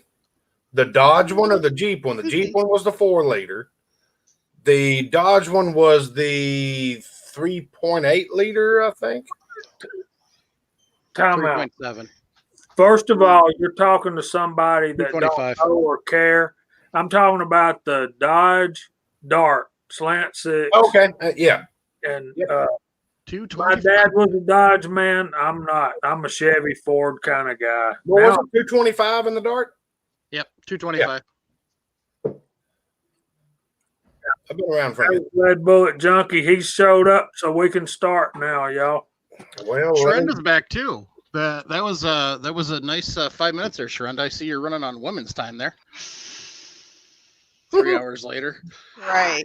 Sorry, guys. Uh-huh. Had a Oh, care package good. drop. There's a special guest right there. Oh, look at the little cutie patootie. hey, Rigby. Hey, sweetie. Rigby, gonna say hi? No. Okay, get over there where they can see you. You ready to deploy him? Yeah, You ready? All Yeah. right, here we go. You want to go? yeah. Float like a butterfly. Stay like a bee. Rumble, young man, rumble. Ah! That's awesome. Hey, Rigby. You can do it better. You can do it better. Give Pawpaw a hug for me. Thank you. All right, let's Hey, Rigby, go like this. Go like this. You can do that. Put your Go like dukes this. All right, Jamie, go ahead and say it, Jamie. All right, you ready? What? You ready to go? Yeah. Float like a butterfly. Sting like a bee. Rumble, young man, rumble.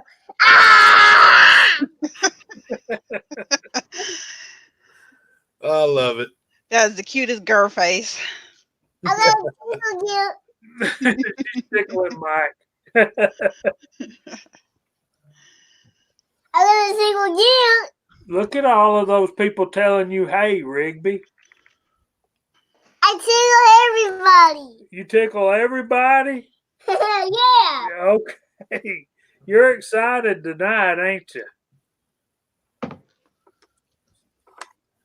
All right. Tell Junkie, hey, say, hey, Lead Bullet Junkie.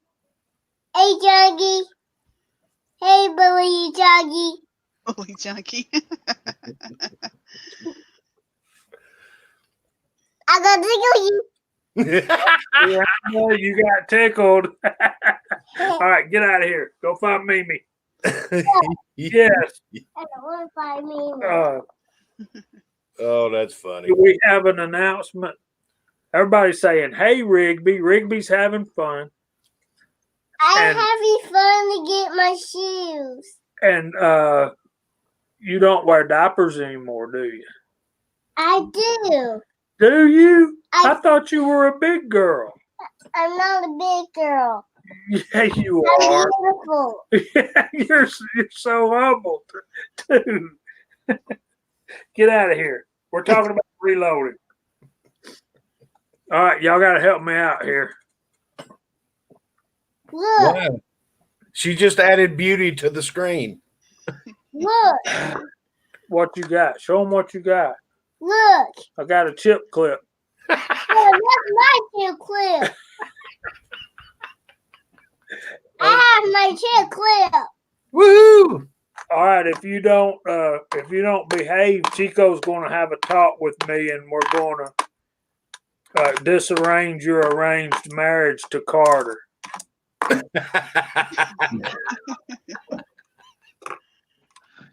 Oh, you're in trouble now. I know I'm in trouble. Not you, Ricky. Chico's in trouble. I think all of us are in trouble, Yeah, brother. we're all in trouble. Uh-oh.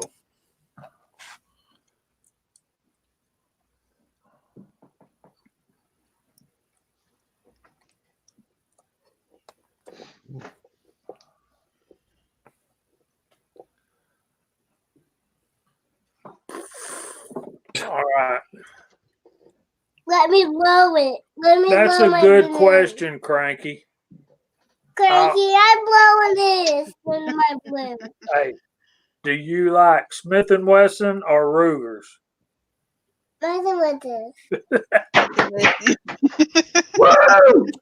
Right How there. much you pay her to say that? Right there.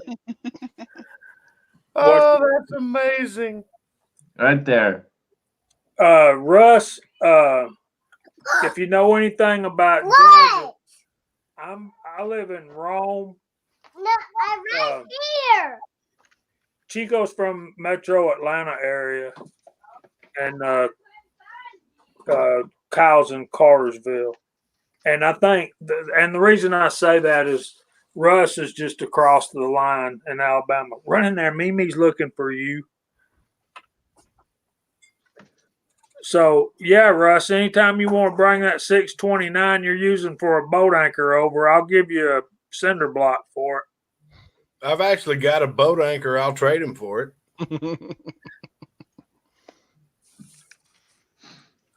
It doesn't hold the boat down. Whatever.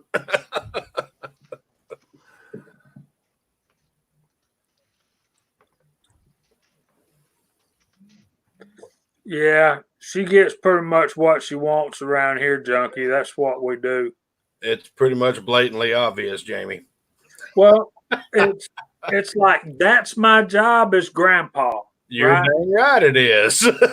My job is to ruin her and then send her back home. and Right. I hate to say it, but that's because she's a little girl. If she was a little boy, it'd be your job to stick your foot where the sun don't shine whenever he did anything. Look at me like that. She gone. She's like, Kyle, don't talk to me like that. I remember as a 17-year-old young man, my 77-year-old grandpa, I'd been splitting wood, cutting trees and everything. We dropped a bunch of trees. And I've been working all day and I was just wore out, which is saying a lot for me at 17 because I was in really good shape. My dad said something because I couldn't get one log to split. Well, if you'll just hit it. And I said, won't you bring your ass over here and hit it? And my 77-year-old grandfather looked at me and said, you talk to your dad like that one more time, I'm going to come over there and stick my boot up your ass. And my grandfather had already lost one lung to cancer and 2/3 of the other one. So he's breathing out of a balloon the size of a pill bottle. And I was scared to death he'd do it. Yes, sir. For those that don't understand what Kyle's talking about, the minute you meet someone like that, you will know. Mm-hmm. The minute they say those words, you can just see the stare in their eyes and the understanding of what they're telling you. Yeah, that and my grandfather was in World War II, and he'd seen a lot more hell than I could give him. Yep. Even though he's 77 years old, I didn't have explosives in my pocket. Right. So he wasn't scared of me at all. You know, those guys that fought in World War One, World War II, they were not scared of nothing. Yeah, I've told Not a y'all. damn thing. I've told y'all about my granddad, I'm sure, but You're right, Tex. I'm grateful to have a bunch of them in my life too, because they've formed me into who I am today. A lot of people may get mad at me, but that's okay because I just don't care. I told you what I thought, and I meant it. But yeah, Russ, I know exactly where Menlo, Alabama is. It's right between. I'm at Menlo, Georgia, is right between Mentone, Alabama, and Summerville, Georgia. Oh, he ain't far at all. Well, he said he used to live in up there. Oh, Both his granddads were Army Korean War vets. You know, I know this is not a political show and we don't really talk about wars and stuff like that. We're supposed to be talking about reloading, but I think Korea was the first of those police action things that weren't really declared wars that is kind of the beginning of the downslope that our military went over. Okay, Thomaston, Russ, is in South Georgia, right? yeah. Way down there. It's around on 75. It's around 201 down there. Yeah, but then you have to drive to the left or the right, depending on where you're going. But yeah. And one thing I'll go back and say about what Kyle was talking about. My son comes over and helps me split wood, and he'll beat a piece of wood and turn it into matchsticks. I mean, you know, just completely miss, and just by the time he finally gets it split, it's kindling. And I can take an axe, rear back, and pop it once or twice, and then The key to splitting wood is if you can hit the same spot twice. And there's a lot of people that have never been taught that skill, and it shows. yeah. You hit the same spot twice, it's going to open up. Or just take a single bit axe, hit it once, and then hit the back of the axe with a sledgehammer. The key is single bit. Yeah. The other side won't be no good if you. Yeah, but we're kind of falling off here. So yeah, I know where the Jackson exit is, Russ. I get down that way fairly often, about twice a year. Yeah, Jackson's 201. And one of my favorite places to stop is that rest area right above Forsyth. And the rest of the country has no idea what we're talking about. But one of my favorite exits, the liquor store off of exit 212, because all the girls on those billboards, they do work there. Just saying. That's a nice Peterbilt mug you got there with that matching hat there, sir. Well, thank you. It's almost like I'm affiliated. And to JCM's point, if you guys know anyone that fought in World War II or even World War One, if they're still around, and there's very few of them left. Yep. God, wrong hand. Jesus. But God, this for those guys out there, they were tough. That's tough right there, and you don't want to mess with any one of them. Well, if y'all gonna talk about it, I'll tell you about my granddad. He was on the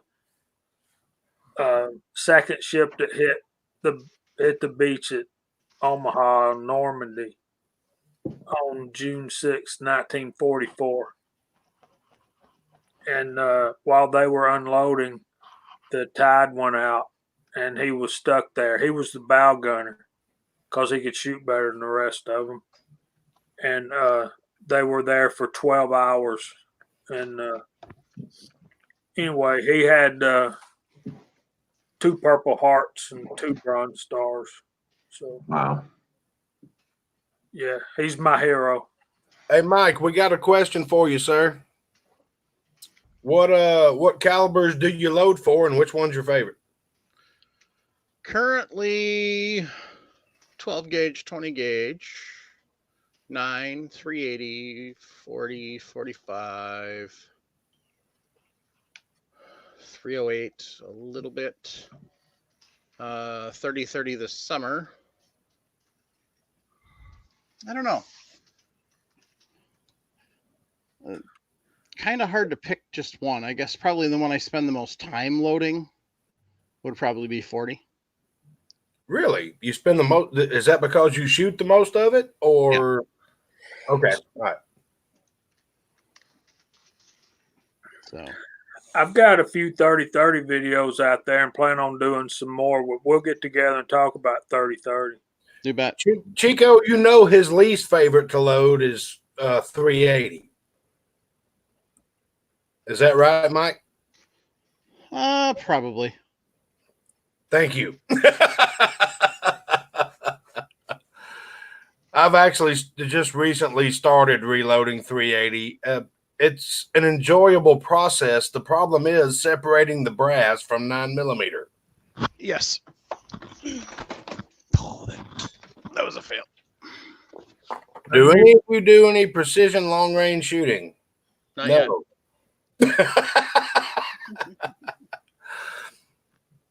Oh yeah. Thanks, sir. There's our answer, Shrenda.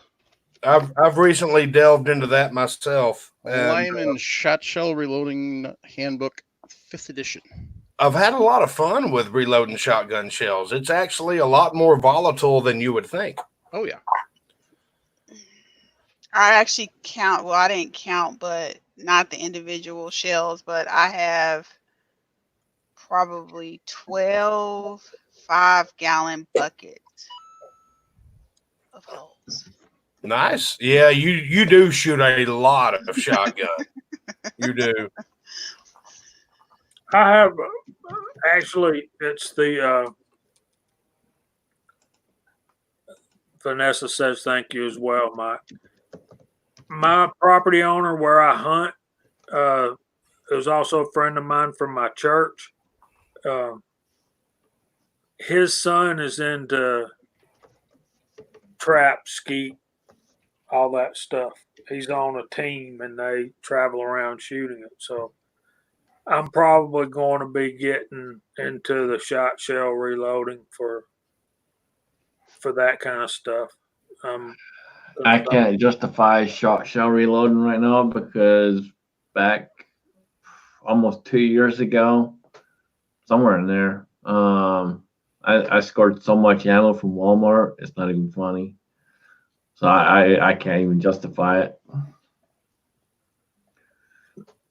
I As much understand. as I shoot it. Well, what I reload 12 gauge for is buckshot and slugs. It's really worth it if that's what you're going to do with it. Big E never heard of it, man. But Russ, yeah, I was in the process of loading 308 precision ammo when this live chat kicked off. These are 175 grain tip Match Kings. Everything is perfectly trimmed. Everything is exact and precise. And I was hoping to let everybody shoot my rifle at 1,000 yards in Tennessee, but I don't know if that's going to happen. But I do have it loaded up. So, and I've got more over there that I still have to put in that box, and a few more to load up. But everything's all set up. All I have to do is just start again. I have a load for you, Mike. Yeah. My best load so far was actually Kyle shot it at his property down there. Let's see. I got a target right here at that's the group at 180 yard at 100 yards right there. Nice. Let me blow this up. Kyle shot this. I loaded it. Kyle shot it. One's right here in the black tape. Where is it? Right there. And then 2 and 2. And that's 28.5 grains of Shooter's World Tactical Rifle powder under a Sierra 30-30. bullet, the 150 grain flat nose. And that load right there felt amazing to shoot. It was very comfortable and extremely accurate. I knew where the bullet was going when I pulled the trigger. I was like, wow, this is a nice load, because we shot a couple of more loads and they opened up and they didn't feel as good. And I told you that doesn't feel right. But yeah, that load right there, that felt amazing. And I've shot a lot of rifle rounds.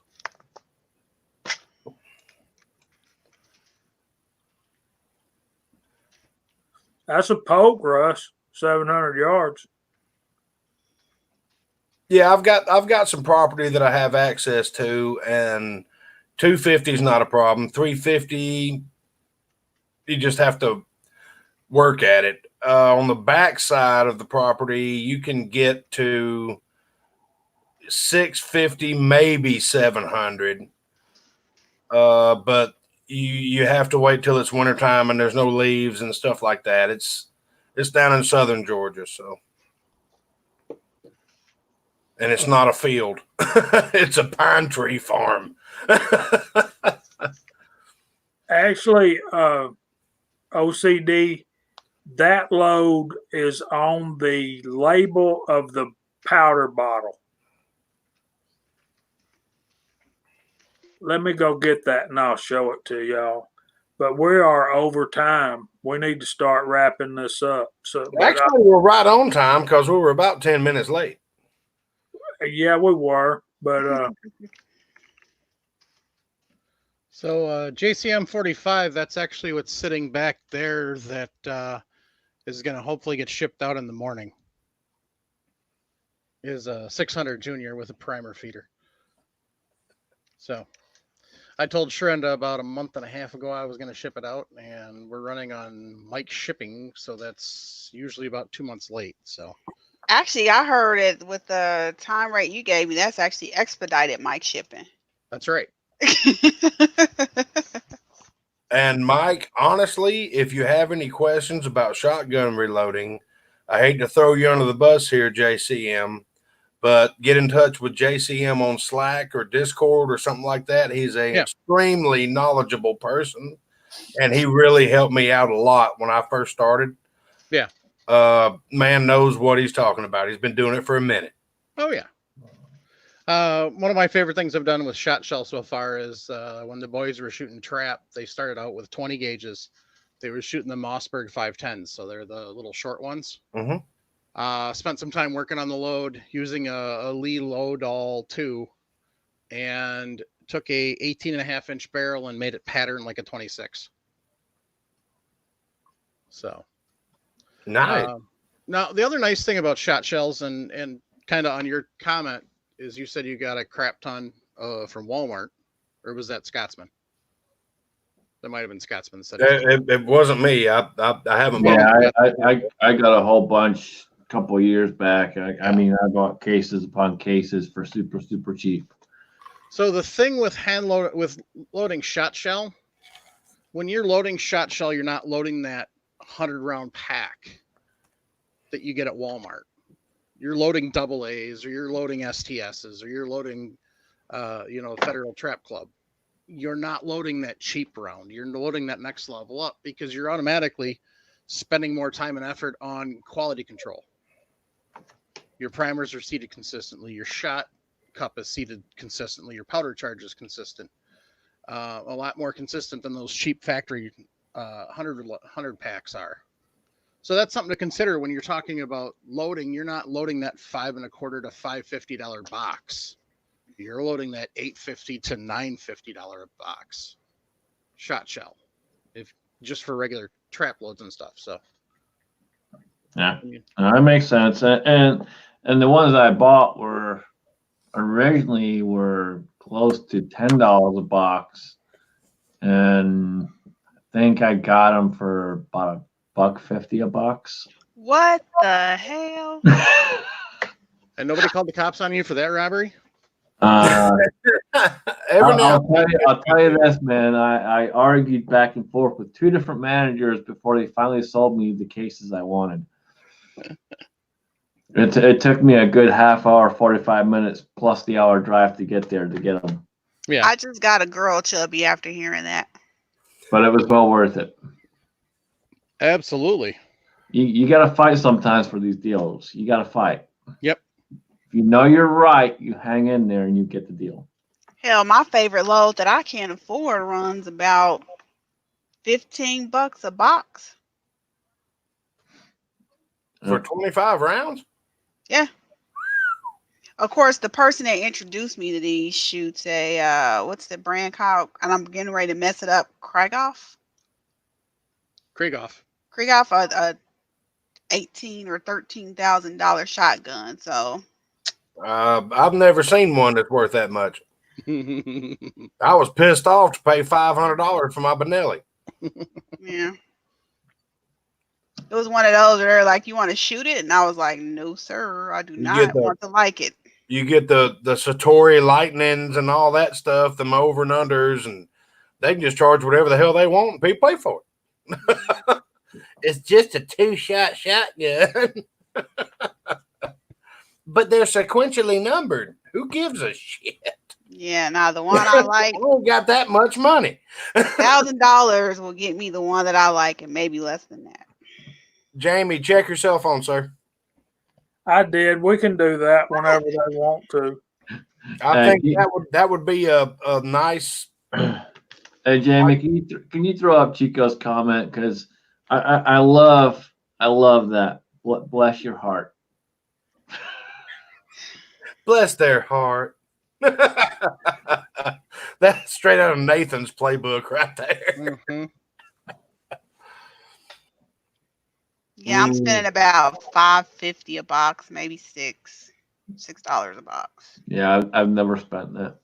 I remember when you used to get the 100-round, just bullshit rounds.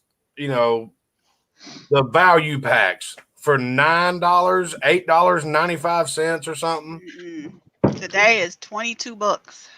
Well, then they can keep that shit because I still got like 4.5 cases of it under my mattress. Yeah, and I shoot that a week. Well, when we have our sports, our men's thing at the church, I'll buy 2 of those 100 packs and 2 boxes of clays. Are they really $20 a case now, a box now for the value pack? Yeah, you 22 to get the 27. Winchesters 100 was 4 boxes in the value pack for Why do they call Walmart, that a value pack? $21.42. It was well. Then again, it I mean, Kyle, that may have been back in 1862 when you bought no. yours. But It was probably like 1998-ish. Oh, Sharenda, I'll make you feel really bad here in a second. So damn it. I got double up buck, 10-round boxes for less than $3 a box. Nice. You know, I did get the zombie 12 gauge rounds on clearance at $1.25 a box, and I was real happy about those until I opened them, and they weren't zombie green; they're black. Well, maybe they powder coated the shot green, but you can't see it, so it doesn't Can't see it, so I have thought about cutting one open just to see. That reminds me, I need to make some buckshot, cast up some buckshot, powder coat it zombie green for the hell of it, and send it out. Are you reloading shotgun shells yet, Surrender? I will be in another 3 weeks. Yeah, 2 weeks, 3 weeks, something like that. Okay, let me get back to this and then we'll sign off here. This is the stuff, Mike and Shooter's World. OCD Outdoors. And I know you can't see it, but the very bottom load listed is 33.1 grains of this stuff in a Hornady case with the 150 grain Sierra round nose bullet. I did have the number memorized for that bullet, but it says 33.1 is the maximum charge, and just to reduce by 10% to start. So I reduced by 10% and then went both ways. And the group that shot the best was 28.5 grains. And the cartridge overall length was what's in the book. And it don't list it on here, but it shot really well. Anyway, guys, we got to get off of here. We're losing viewers. Apparently, we're becoming boring. So I'm sorry, Sharonda. I don't cast my own birdshot. I cast buckshot and slugs. So I shoot those too. all right. She shoots anything that goes bang. I do. yeah, and the best thing about the Shooter's World powder, I don't know if I can get that up there close enough. Let me blow this up so you can see that price tag. Yeah, 19. it's like that. Like that. $20 a pound for some really good powder. Of course, I probably bought it in 1862. So there's that. 1762. Yeah, boy, yeah. This has been a fun evening. I'm the only thing that could have made it better was sitting around having beers with friends over a poker game and us having this same conversation. This has been great. It's been very nice having Mike on. I hope we didn't talk all over him all night, but y'all seriously need to check out the Reloaders podcast on Tuesday nights at 8 o'clock on the Reloading Podcast channel. Mike, tell us where we can find the podcast version. Pretty much anywhere you find any other podcast, iTunes, most of your Android ones. We're on iHeartRadio. Everywhere you want to be. Pretty much. So. Well, you know, a couple of months ago we had Buckeye Targets on, and he was kind of encouraging us to do the same thing, try to get a podcast started. Of course, I couldn't edit hours like you do y'all's, so I would probably just extract the video and go with that. So I don't know how good we would play on like a podcast or radio, but something we're looking into. That's worth a shot. When you decide you're gonna, let me know and I'll walk you through what you got to do. Yeah, and he was amazed that we did it in the format that we did it, and we do it every week that way. And he was like, "I've never thought about doing it that way." I remember that. Yeah, anytime you want to come back, man, just give me a holler. And I appreciate it. we want to have you and JCM 45 on together to talk about shotgun reloading. That'd be fun. Just for surrender. So we'll start going through the room. And Sharonda, since you're grinning so big, what you got coming up? Absolutely nothing but reload. Can't go wrong like that. Look at her grinning like a mule eating briars. Yeah, I get to make some little boom seeds. So, Mike, what you got coming up? Probably going to dig the 500 or the 550 out tomorrow and crank out some 9. That'll be fun. Nice. I like the blue. Mm-hmm. I like the blue. Scotsman? Couple things. Real quick. Number one, I got a video coming up tomorrow. Please check it out. It's super, super short, but very, very important. So please check it out tomorrow. If you haven't checked out the one I did today, go check that out. Justin's Final Mission, Strike Industries, jumped in and helped us out. Awesome company. And other than that, guys, I'm going to be working on reloading a whole bunch of stuff this coming week and getting with Squatch Reloading next weekend and helping him start casting. So look for some videos coming out with me and Squatch. That's cool. I was going to ask you, are you being told to stay at home, Scotsman? Hell no. And I'm sorry, you can't tell me to stay at home. Well, that was my thinking as well. If I walk out the door and somebody's standing there saying, "Sir, you have to go back in your house," I'm going to say, "I have bills to pay. Are you going to pay them?" And when he says no, I'm going to tell him to get the hell out of the way because I'm getting in my car. There's a few things there. So number one, my job is class is one of the essential manufacturers, so they can't shut us down. Number two, the entire Constitution says you can't keep me in my house. It pretty much does. Unless special circumstances, and the minute that they declare those special Well, there's special circumstances. We're not going to get in that on here because words I understand. Not be said. Me and you are of the same opinion, kind sir. Put it If this you're way, not man. paying my bills, get the hell out of the way. Okay, Kyle, quickly, what you got coming up? All right. All I've been doing when I got home from work all week this week, I've been reloading ammo and prepping for our April shoot at Tennessee. I don't know if that's going to happen.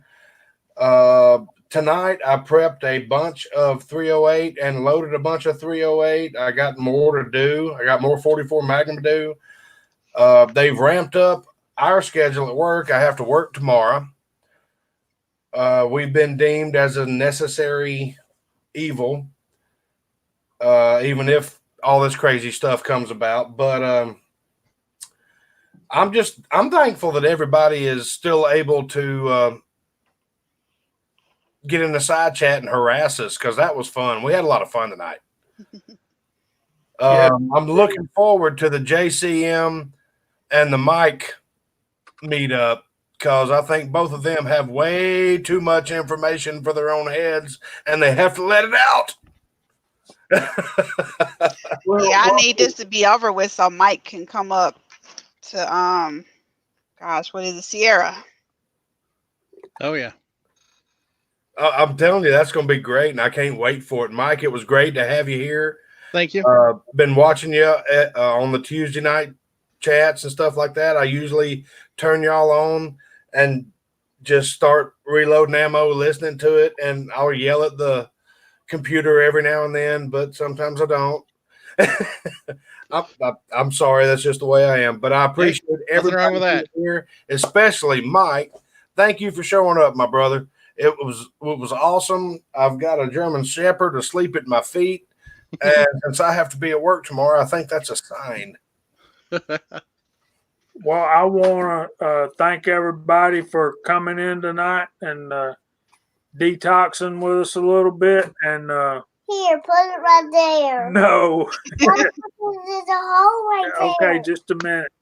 And I want y'all to remember, you guys that are watching out there, that y'all are the reason we do what we do. I want to thank our special guest, Mike, and we do have a special guest lined up next week, and we will see y'all then, if not before. We're in touch. Y'all stay in touch. Good night, everybody. Good night. Tell them bye, y'all. No.